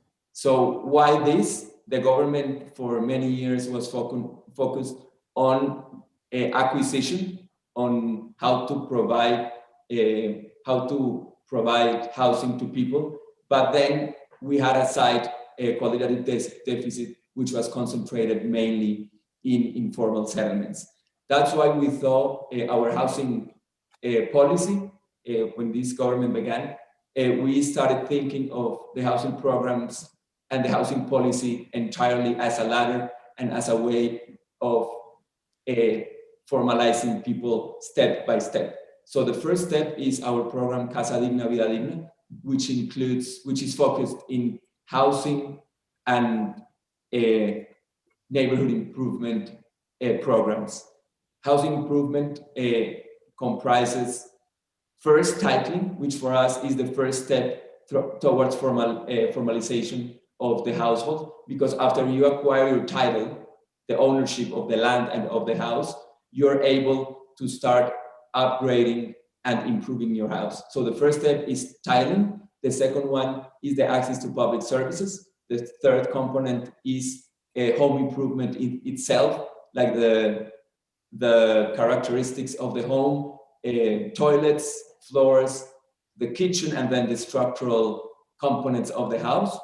And then we have the neighborhood improvement program, a component which includes both public space and the construction of social facilities, public facilities for people. So that's our Casa Digna, Vida Digna, which is like the home improvement, neighborhood improvement program. And this is implemented by the national government in partnership with local governments. This enables us a very close relationship with local governments, and therefore success in the implementation, because we noticed that when we implemented the program only from the national government, we had difficulties in field. So we partner with local government to implement this first step of the ladder, Casa Digna, Vida Digna. Here we're thinking, and this is funded fundamentally and entirely with the public budget. So this doesn't include the household or other private sources. So now we're thinking of how to expand the program and enable microcredits, microloans for people to start improving their homes themselves. Because when we don't go into the finance sector, people have to access to the loans for home improvement in the informal market, which normally includes higher cost for households. So that's the first program. The second program is Semillero de Propietarios, which is the rental part of our policy. So here we have envisioned Semillero de Propietarios as a program which is a way for acquisition. So here people get a subsidy for rent for 2 years. This subsidy one part of the subsidy goes for the payment of the monthly rent, and the other part goes for savings in a bank account. So through these 2 years, we enable people not only to access to a rental home, but also to get the credit history they need to afterwards go into the financial market, being enabled in the financial market, and being able to access to mortgages. So in these 2 years, people get that history banks need for them to access to the formal finance market. And that's like the housing rent subsidy we have. And then the third one is Mi Casa Ya, which is the acquisition and like the final step of the ladder, and is the acquisition subsidy, and it's divided in two. One is the subsidy for the first installment of the housing mortgage, and then the monthly payment, the monthly reduction of the mortgage payment, which is also subsidized by the government. So in general, as I have told you, we have built this formalization ladder, which begins with, we can say, tiling for households who are already living in informal settlements and want to improve their homes. Middle step, which is renting, and thought as a vehicle for acquisition. And the third one is Mi Casa Ya, which is the acquisition subsidy, both for the down payment and the monthly reduction of the mortgage. So that's in general how we conceived our policy in terms of formalization, recognizing that in the developing world we face these both realities of growth, formal, mainly in the head of contractors and the construction sector, but also recognizing the reality that informality is present in our cities. Yeah, thanks for this this kind of an overview.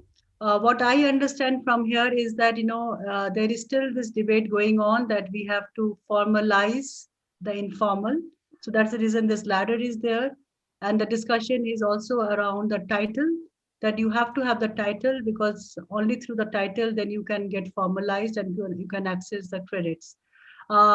Thank you for this. I think now I would just invite Osman, and I would request Osman to be brief in a way that we want to have a conversation, so that in our last conversation with you, I was just wondering that you as a kind of government person, you have really redefined the role of the planners and the planning. Would you like to talk about it? How you engaged and did this rental housing?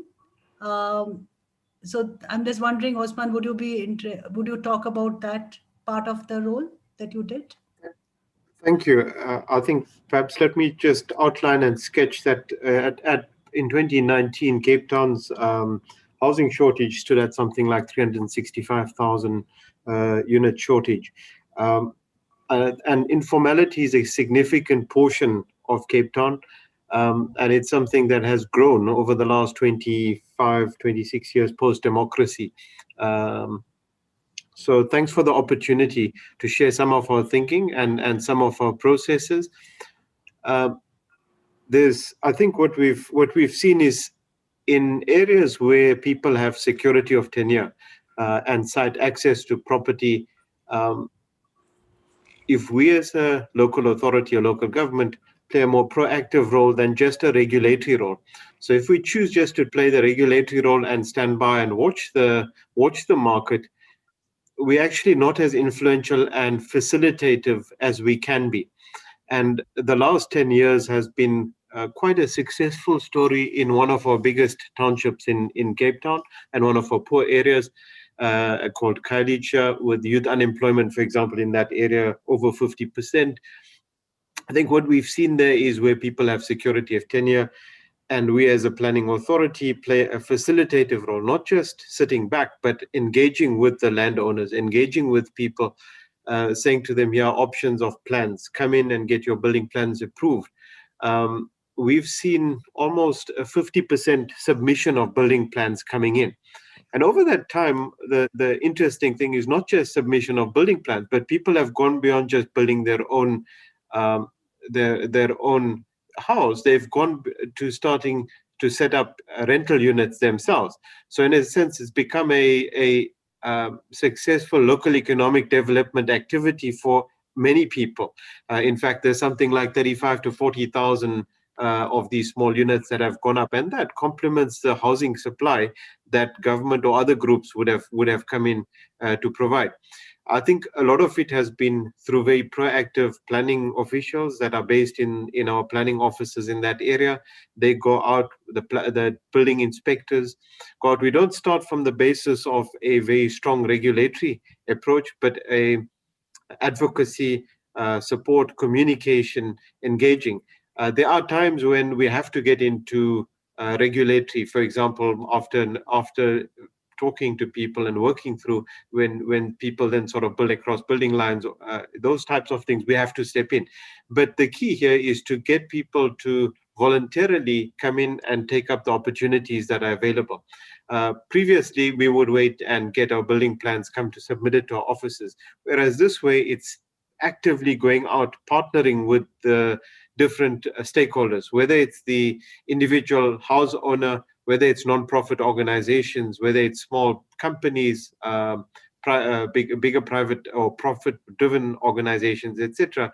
It's been working with them and proactively going out to those stakeholders to see. And I think the last 10 years have clearly demonstrated a success with people coming online and putting in building plans and things like that. The learning lessons from that have been fed back through different places. And I think the learning lessons have fed back into things like our municipal planning bylaw, where we've given permission now, or we've added the rights for a third dwelling unit per urban, which was something that was a learning lesson that's come out from that particular suburb, and our learning lessons through those engagements with those communities and people wanting to take up those rights. The interesting thing is that complements entirely the objective of a dense city or a compact city from a broader planning perspective, and I think it's a win-win scenario in that approach. So I would say the key for us in this has been very much about collaboration, about being proactive and moving above. So the base, we see the regulatory approach as the base from which we work. It's a strong base. It must be there, but we've got to build on top of that. And building on top of that means, how do we facilitate? How do we enable? How do we reach out to our different stakeholders? And I think that has been the success for over the last few years. There are challenges, absolutely, and I think that those challenges work, I think, in probably most cities and most organizations, a limitation in resources, language barriers sometimes, the skills training, etc. Whilst there is opportunities, the skills pipeline is not resilient enough at this point in time. We are building it up with a number of different groups, etc. But it takes time, and I think those challenges, one's got to work at them all the time. But I think we've also learned from other examples of endorsement. So what we would do is also endorse different groups. We as a local authority would say, okay, from a quality perspective, these groups or any group that can make a minimum criteria can apply to us. And we're thinking about using that endorsement to endorse a number of groups, whether it's non-profits or private organizations, etc., for them to be able to provide a quality service to those different landowners. And that's off the shelf. So in a sense, we don't, as a municipality, procure anything, but we give a quality service and a quality assurance supply to the local stakeholders for where they can link up to. So I've shared a couple of examples of how we've approached this. It's largely through collaboration, to building on the regulatory base that we have, but it's also learning from that to inform our policies and things like that, to improve on the policy environment and the regulatory environment that we're working in. I'm going to stop there and hand back and take questions later. Thanks. Yeah. I think that's an interesting point, that where the planning should not only limit itself to be a regulatory or a restrictive thing, but also has this agility to adapt. My takeaway from this conversation with Osman is that if the Veras what Vanashri just presented, anyway they are building, there is a local market, there is a local demand, it is going to happen. So how one can at least produce quality, or at least suboptimal level of construction quality. I think if we can also adapt to those changes, maybe that is also a possibility that we can have, that we do not just allow anything, but not have that utopian standard also. But how one can adjust to it would be an interesting thing to look forward. I would now then invite Hong, you and Danilo and also Linu, because Linu is into planning, and Hong, you are also doing work with the basic services, and so what my question to three of you is that what Mr. Felipe just said, no, that you first give a titling and then you give the access to services, basic services. So I'm just wondering that, is it possible for us to de-link these two by using some spatial planning instruments? And we say we recognize these areas, and we say that, okay, basic services are critical for any neighborhood, and we do not have to really, link it up with the titling. So in your viewpoint, what are the possibilities that we have to use such areas which are not conforming to the formal planning tools or planning regulations, but to extend services there, because they do exist, and then there is a local market that is there. So in your experiences, if you have done some work like that, what would be your response to towards this kind of a situation? If it is not conforming, then what do we do with such areas? So Hong, would you like to go first? And then maybe Linu, you come in, and Danilo at the last, if that's the order we can maintain. Yeah, Hong, over to you. Yeah, okay. Thank you, Apana. Can you hear me clearly? Yeah, we can. Yeah, first of all, thank you for this opportunity for me to share my humble experience working at our urban sector group in sustainable development and climate change in ADB. Actually, even if I'm not the direct project officer for the India region, I'm working closely with the project officers to provide the innovative way of thinking, as well as some knowledge sharing activities for the urban development. Actually, most of the critical topics and pertinent points are already discussed and covered from the earlier speakers and sessions, but please let me focus, try to start from the infrastructure area first. Actually, as we are fully aware, most of the urban services and infrastructure for vulnerable groups, including the migrant workers and the poor, are already huge challenge even before COVID pandemic in many of cities and countries, including India. As such, probably the city planners could consider proceeding a quick analysis on the of the actual characteristics of housing demand and supply, which is also mentioned by Dr. Rao, taking into consideration the existing and potential infrastructure capacities for the neighborhood before the commitments of allowing the urgent provision of affordable rental housing through the private sector. Actually, we need to understand about the density. We need to understand the difference between the overcrowd needs and proper density. And as we can see, the background rental scheme by Claire or the Vera by Banasri, the typologies are more based on peri-urban context or adjacent industrial complex. So we may need to consider whether it could be still applicable to the overcrowded or dense urban context in the middle of the cities in India. And I understand that, there are many valuable institutions, NGOs, and grassroots in the communities of Indian cities, as we can see here today. We also see the comprehensive analysis for the 4 cities presented by Arpana as well.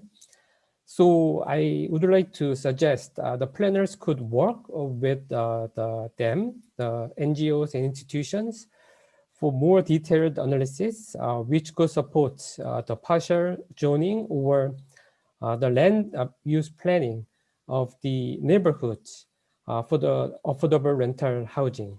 And then depending on the locations, it could be probably just one time under the temporary measure, especially for the overcrowded area in the city, because this is an extraordinary period, so that the cities will still be flexible and catching up the rapid and various urbanization pace for the sustainable urban development. I mean, for the last one, I would like to quickly touch upon about the subsidy.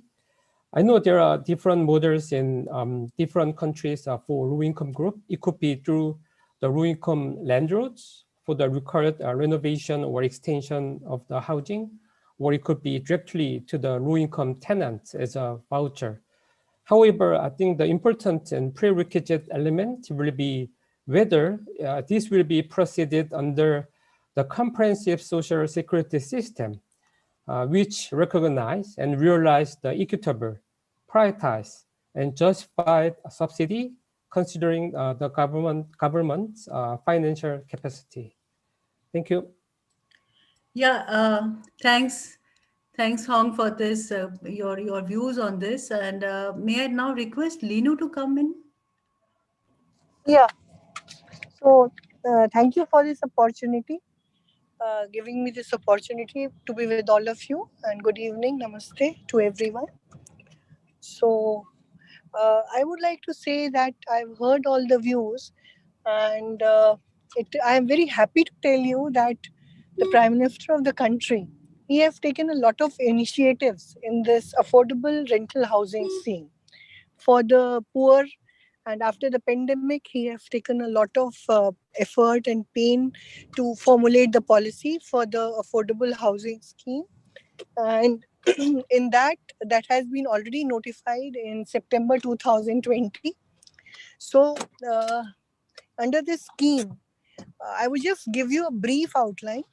Under this scheme, it has been decided that there will be two type of provisions for the builders and for the private players. One where the government has already constructed the housing, so they can come, they can improve it, and there will be a VGF given. So that is one option. And second option is that they will be given land, they can buy land, and 30% can be then given to them for affordable housing, for which they will quote the price, and for 30 years they can collect the rent. So already this provision has been made. So we have to implement this in Delhi. Now, second thing is, this is the affordable housing rental scheme that I'm talking about. Second thing is, what we are doing is PMAY, Government of India. So PMAY talks about the improvement of the Jhuggi and Jhopri clusters. Under the Swachh Bharat mission, the provision is that you have to come forward and develop the DPR for the area. Like DDA is preparing, DDA is involved in that.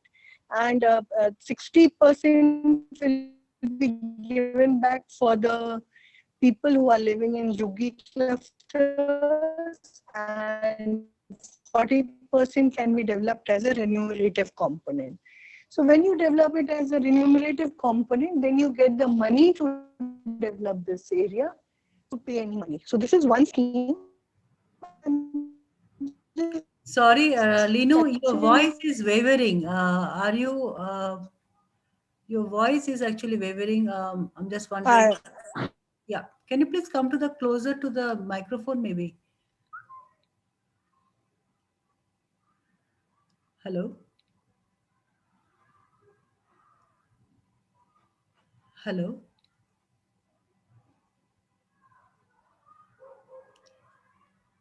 Maybe she is fixing her connection. Able to hear me? Yeah, now we are able to hear you. Please. Okay, okay. So second is PM Uday scheme. So PM Uday talks about the improvement of the unauthorized colonies. There are around 22 unauthorized colonies in Delhi, and these two schemes are implementable in Delhi only, for improving the face of Delhi, for improving the living conditions of the workers in Delhi and the migrants in Delhi. So for that, we have already noted the notification of identification has already been done. Identity means identification of plots. Identification of plots, like you were saying the title, we were talking about the title. So we are talking about the title in the PMOD regulations, which have been notified already in October 2019. So that is one aspect, giving the title to the landowners or the people, like flat wise also, they are staying in this area. So that is one aspect of it. Second aspect is, now when these unauthorized colonies are there, how do we improve the living conditions? So for improving the living conditions of these colonies, what the working is that we are preparing the development control norms. And these development control norms will further substantiate the development, redevelopment, regeneration of these areas.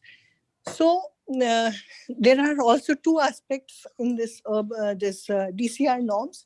One is that you can redevelop the area with certain norms which we are prescribing, and two, the colonies which are where the living condition is better, they can come with the layout plan and get it sanctioned, and then get their building plan sanctioned.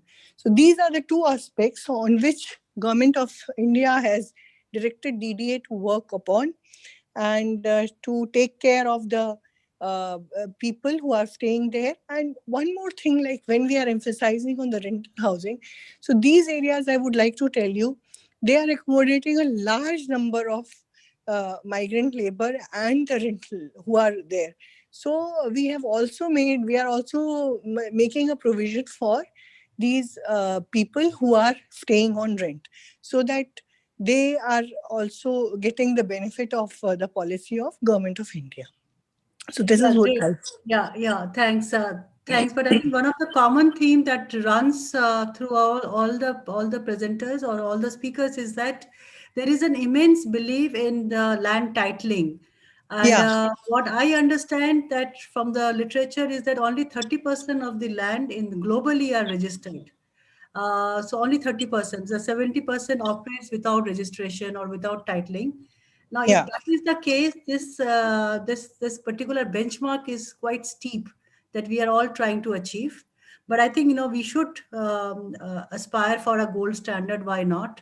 I would just invite now Danilo. Please be brief because we are now running short of time. So Danilo, please give your inputs very briefly, and then we would bring in Rishil. Yeah. Yeah, I thank you very much for this opportunity to be part of this uh, webinar lab on housing. Are you hearing me clearly? Yeah, we can. Yeah. Actually, uh, I am the lead convener of the Pantawid UPA. Pantawid means bridge, UPA means rent. So when we say Pantawid UPA, we are an advocacy group advocating for the broadening of housing options to include rental housing subsidy program in government menu of housing solutions. You see, in the Philippines, there are limited resettlement programs, and mostly these programs are linked to home ownership. And the problem is when you say home ownership, it involves titling, no? That's one of the questions you want to forward in this discussion. But again, the government has large housing backlog, and there are inadequate programs that answers or cater to the needs of the informal sector, especially the urban poor and the underprivileged. By the way, just to answer directly questions that can services be improved, can infrastructure be developed in areas when I was a community organizing then, aside from titling, there can be, in my experience, especially in these urban poor communities that I worked with, just to share with you, there are other tenurial arrangement that can be, what they call this, that can be put into agreement with the government, with the local authority, so that they can stay in the land until such time that the government needs the land for other purposes other than housing. But again, a certain period for them to stay and let the place be developed so that it can be uh, uh, at least a settlement for these urban poor people. So, I mean, there are other, aside from home ownership, there are other tenurial arrangement that can be done. But anyway, proceeding with what our present group is working on, we are advocating to broaden the housing option to include rental housing subsidy program. What we're proposing is that, especially for those informal settlements that will be demolished because to give way to government infra projects, these informal settler families be given these options to be able to stay in the city to cushion the impact of this location. Remember, most informal settler families stays in stay in cities because there is where they find their livelihood. They can avail of basic social services, the schooling of the children, and other programs that are mostly needed by this sector. So the only solution that the present government here in the country is doing is to reallocate them to far-flung areas. And this disrupt the education of children. We know very well all of this. So we're proposing another option for them to stay in the city, to continue with their lives and livelihood and the schooling of the children. But this is not a full subsidy. The subsidy is given from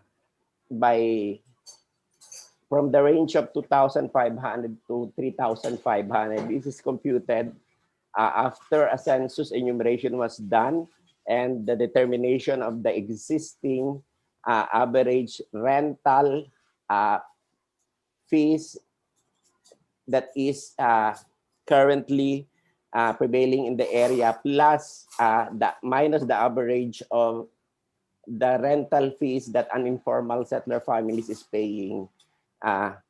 So we get the amount of subsidies that we are proposing. This is not a full subsidy, part of it, but it's more than, at least in our experience when we computed this, it's more than 50% of the total rental fees. In the Philippines, especially during disaster, there are two communities that were able to implement this. One, the typhoon in one province in the north, and in a city in Metro Manila, the San Juan city, practiced this rental housing subsidy before putting up their permanent houses, or I mean medium-rise building for them to rent. They were allowed to rent out so that they can start constructing this medium-rise building for their permanent housing. Also, for the homeless, it's very effective when the Department of Social Welfare and Development implemented this with the homeless. This time, it's full subsidy. Instead of those people just roaming around, these are ambulant, informal settler families with no home. No, they just roam around the cities. What the government did was try to house them in both private or public rental units so that they'll be housed there.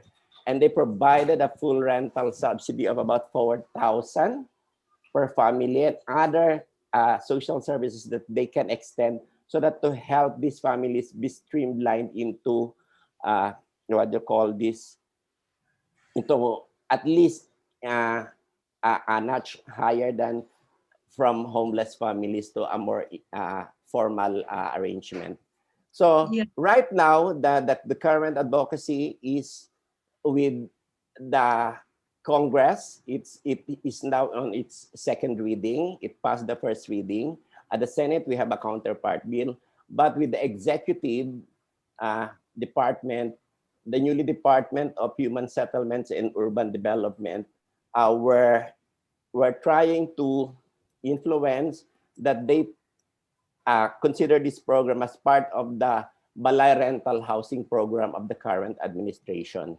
And also at the local level, at the local government level, there are local government or LGUs that are initiating through the city ordinance to come up with this program so that you retain your people in the city,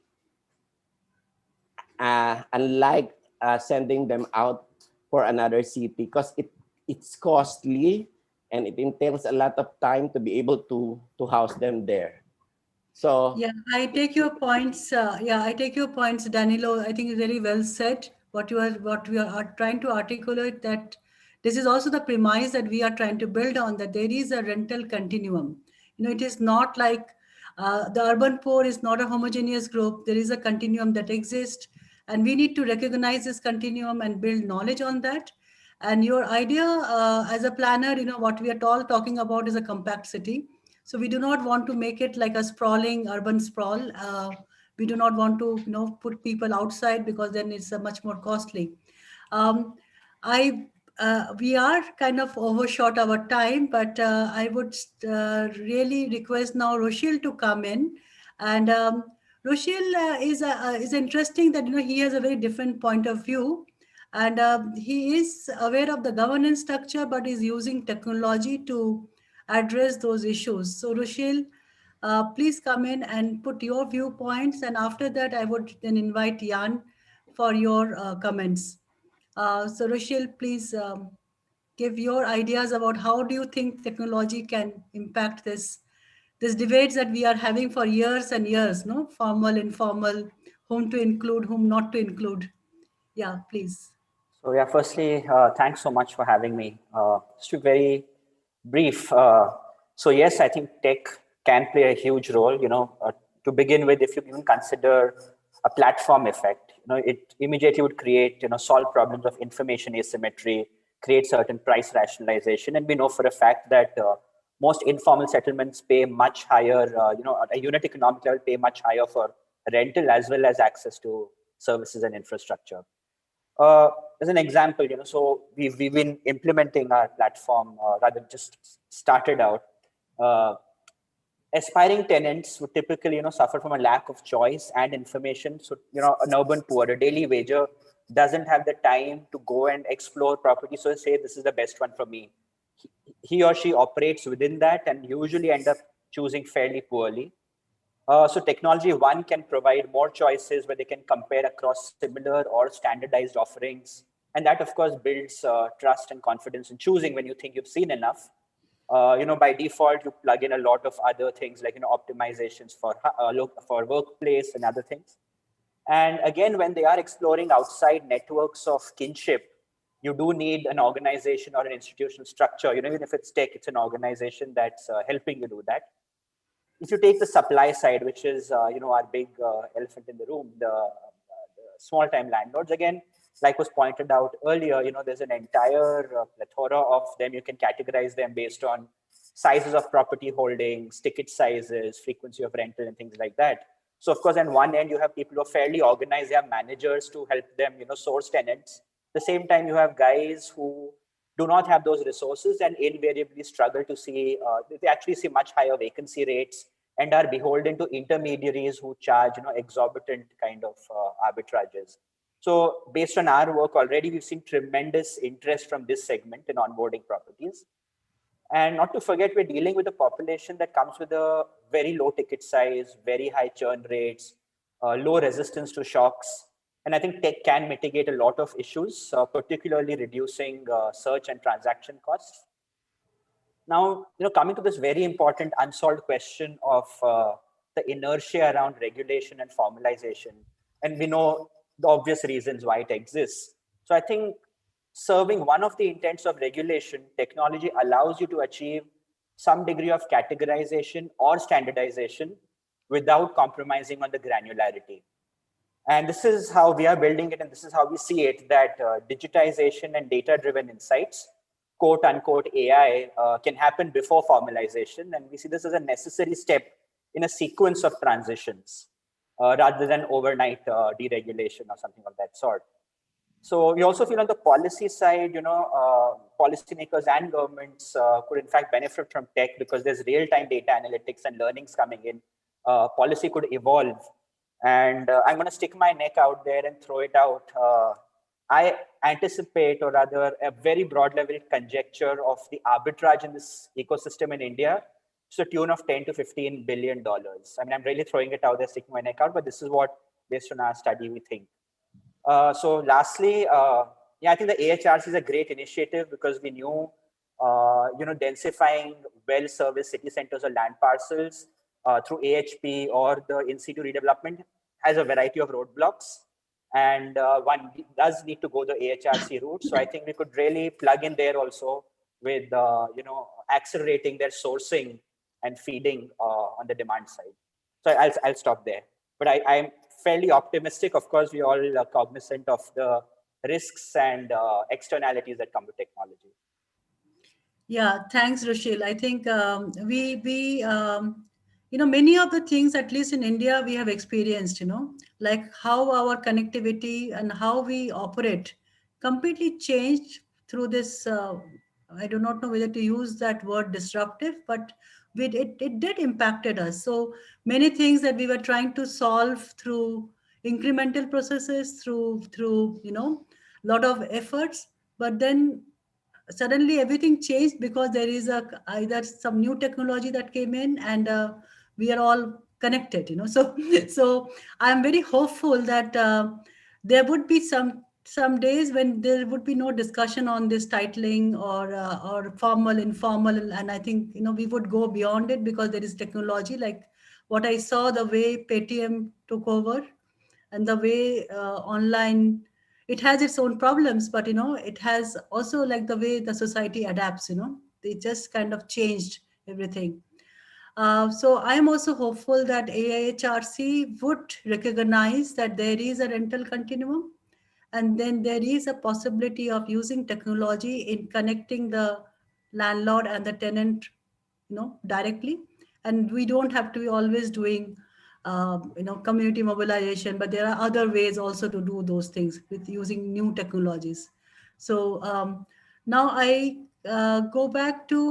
actually, Jan was supposed to be here with us in the beginning, but she had some important meeting, as I said before. So Jan, I would request you to connect these three streams that we have been talking about. Is what Philippe talked about is local governance and how this local governance matter. And then he talked about this ladder of getting formalized. We are also talking about, how basic services can be done without the titling, or we require the titling, as a must thing to bring those things in the format of in the unfold of the planning. And also what Rast Rushil said about using technology. So I would like to know your viewpoints that, in the prevailing context of AHRC in India, do you think that we can draw some lessons, and is there some way we can make some moves on that front? So what's your way of thinking? What's your viewpoint on this? Over to you, Jan. Sure, and apologies first of all for leaving in the middle of the discussion. And it's so good to see such amount of energy coming out from speakers, from the audience as well, and being both kind of as part of the organizing team and as a panel list. I see we're opening a whole horizon and a whole set of specific issues that can be actually discussed and debated and, jointly find solutions going forward. So that's, first thing that I want to, comment on. The second thing is that the question that you asked were critical, even at its surface, it doesn't seem to be, all all the way directly related to the rental housing for the private small landlord, which is, I believe, what this particular session is about, as opposed to the previous 3 labs. But I think it also touches upon several important dimensions of actually facilitating that market. To first actually begin by recognizing this is an important segment of the affordable housing supply, and which is much neglected before, and only globally, literature or research-wise, is only sort of happening in the last decade or so. So even when we were, from World Bank point of view, we're starting to look into this issue. We also are scratching our heads to see, actually, we don't really know much about it. And much of the literature is really on the formal and even go up to very sophisticated capital market solutions on REITs, on the investment side, and all these kind of things. But then look at the developing countries, the global size. Look at India. This is really the bulk of the supply for the affordable rental for the poor segment that we are trying to support.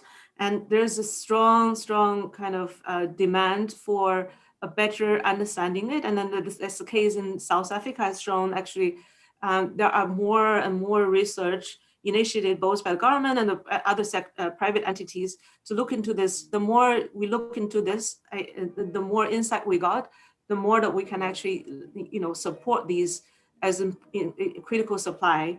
And then what you mentioned on the local governance side, and the latter of the, tenure, and the services provision, technology all came to play. And I would say, on the local government side, what I see, and I worked in South Africa, supporting the National Treasury in supporting this rental of the small landlords. And Cape Town is one of the, very good examples. You've all heard about it. And by being more kind of a demand-driven, proactively facilitating this sector, actually, they are, making a lot of progress in facilitating this sector in the form of, creating. I think part of the solution has been creating overlay zones and supporting, areas where these type of activities can be, explicitly encouraged. And then I think, in the case of Cape Town, there's also a ladder of continuum of tenure where services can be provided in various forms. I would actually leave it to Usman to talk about it if we still have time. And from a administrative perspective, there are also means in which local government can support, such as fast approvals, facilitation of a template of design, accreditation of small contractors to make the construction of quality, and in terms of not creating health hazard or safety hazards, things like that nature. And the local government also can actually, by supporting, upgrading, neighborhoods, providing such, basic services, upgrading of those services, can better facilitate these kind of entrepreneur activities by the landlord and by, entrepreneurs like Claire's group and others, right?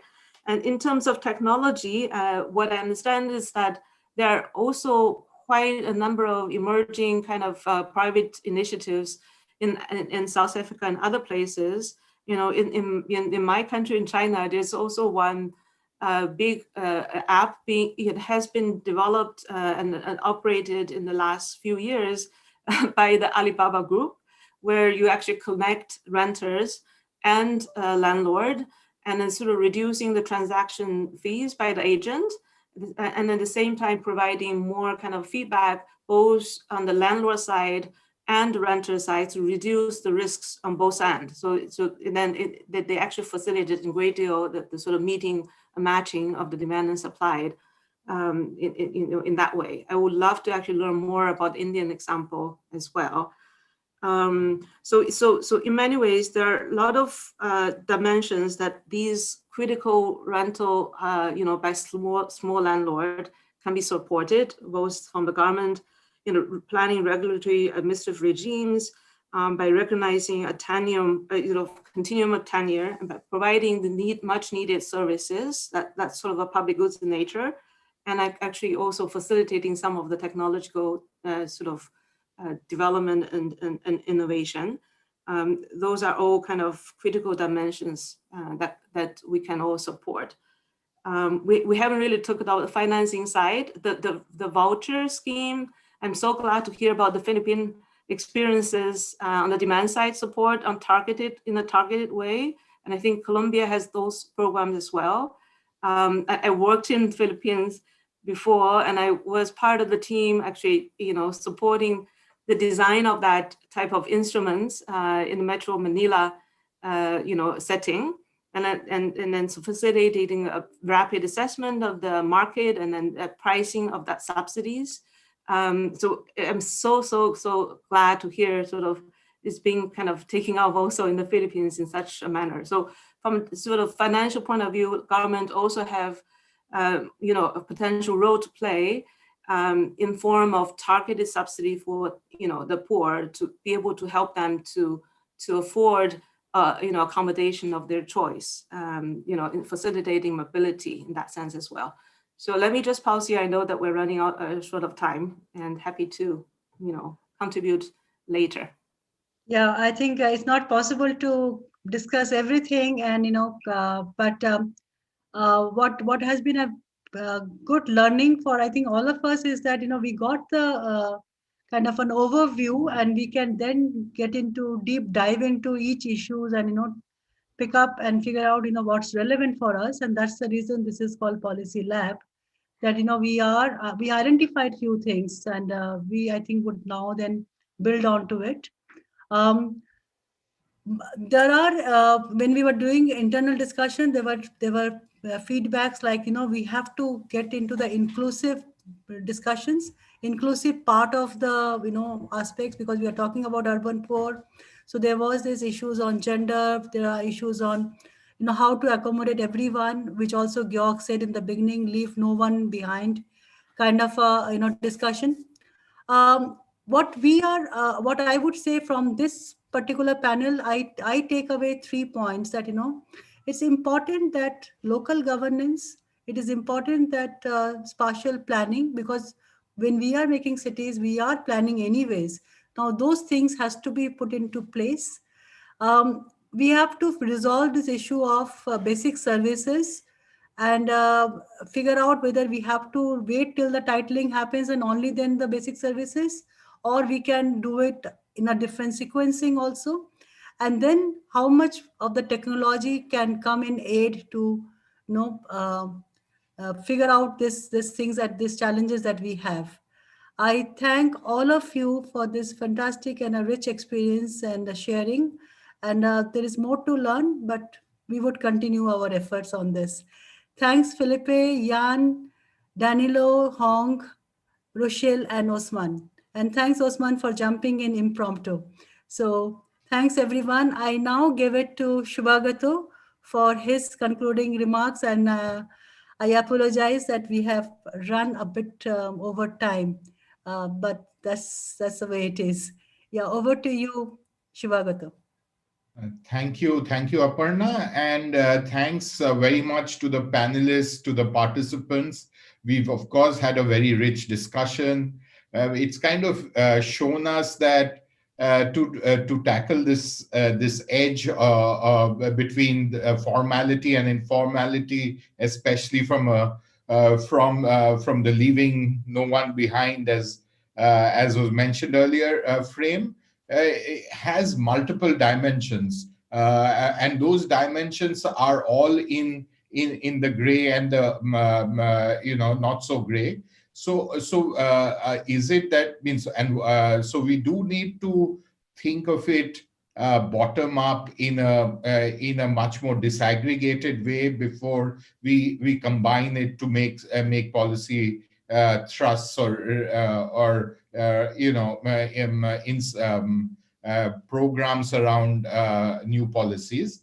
It was really interesting, this session in particular, the way it tied up with the other 3 policy labs that we had, and gave it a different direction, in the sense that while the first 2 or 3 there seems to be some understanding or some driving forces leading to some action by the national government on 3 fronts.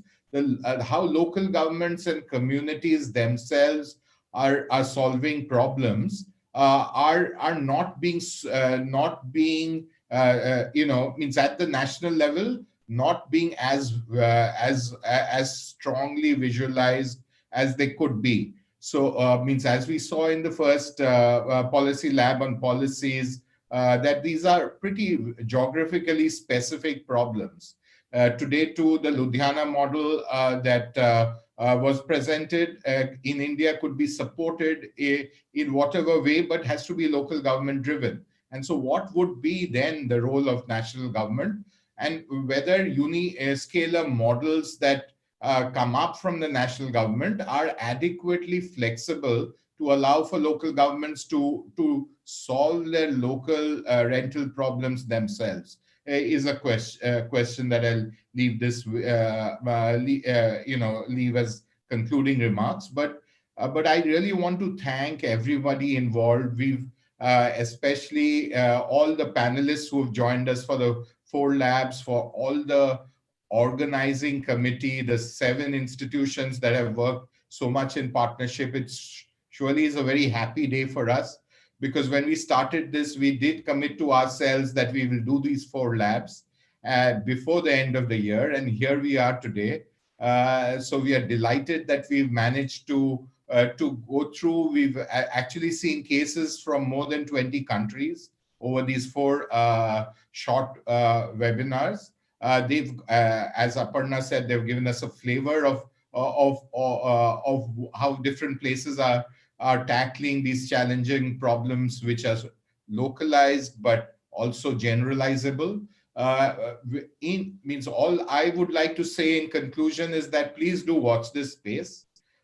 There are means while we take on new agendas together as an organizing committee, we've kind of very interested to take this forward, and we will be doing that.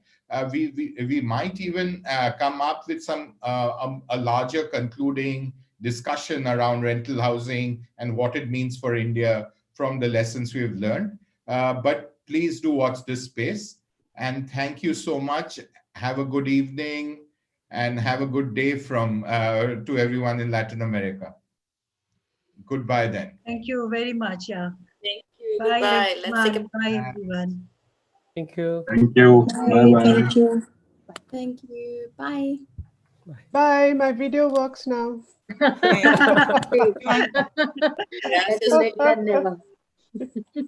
Stay safe, everybody. Bye-bye. Bye-bye. Thank you. Bye. Bye.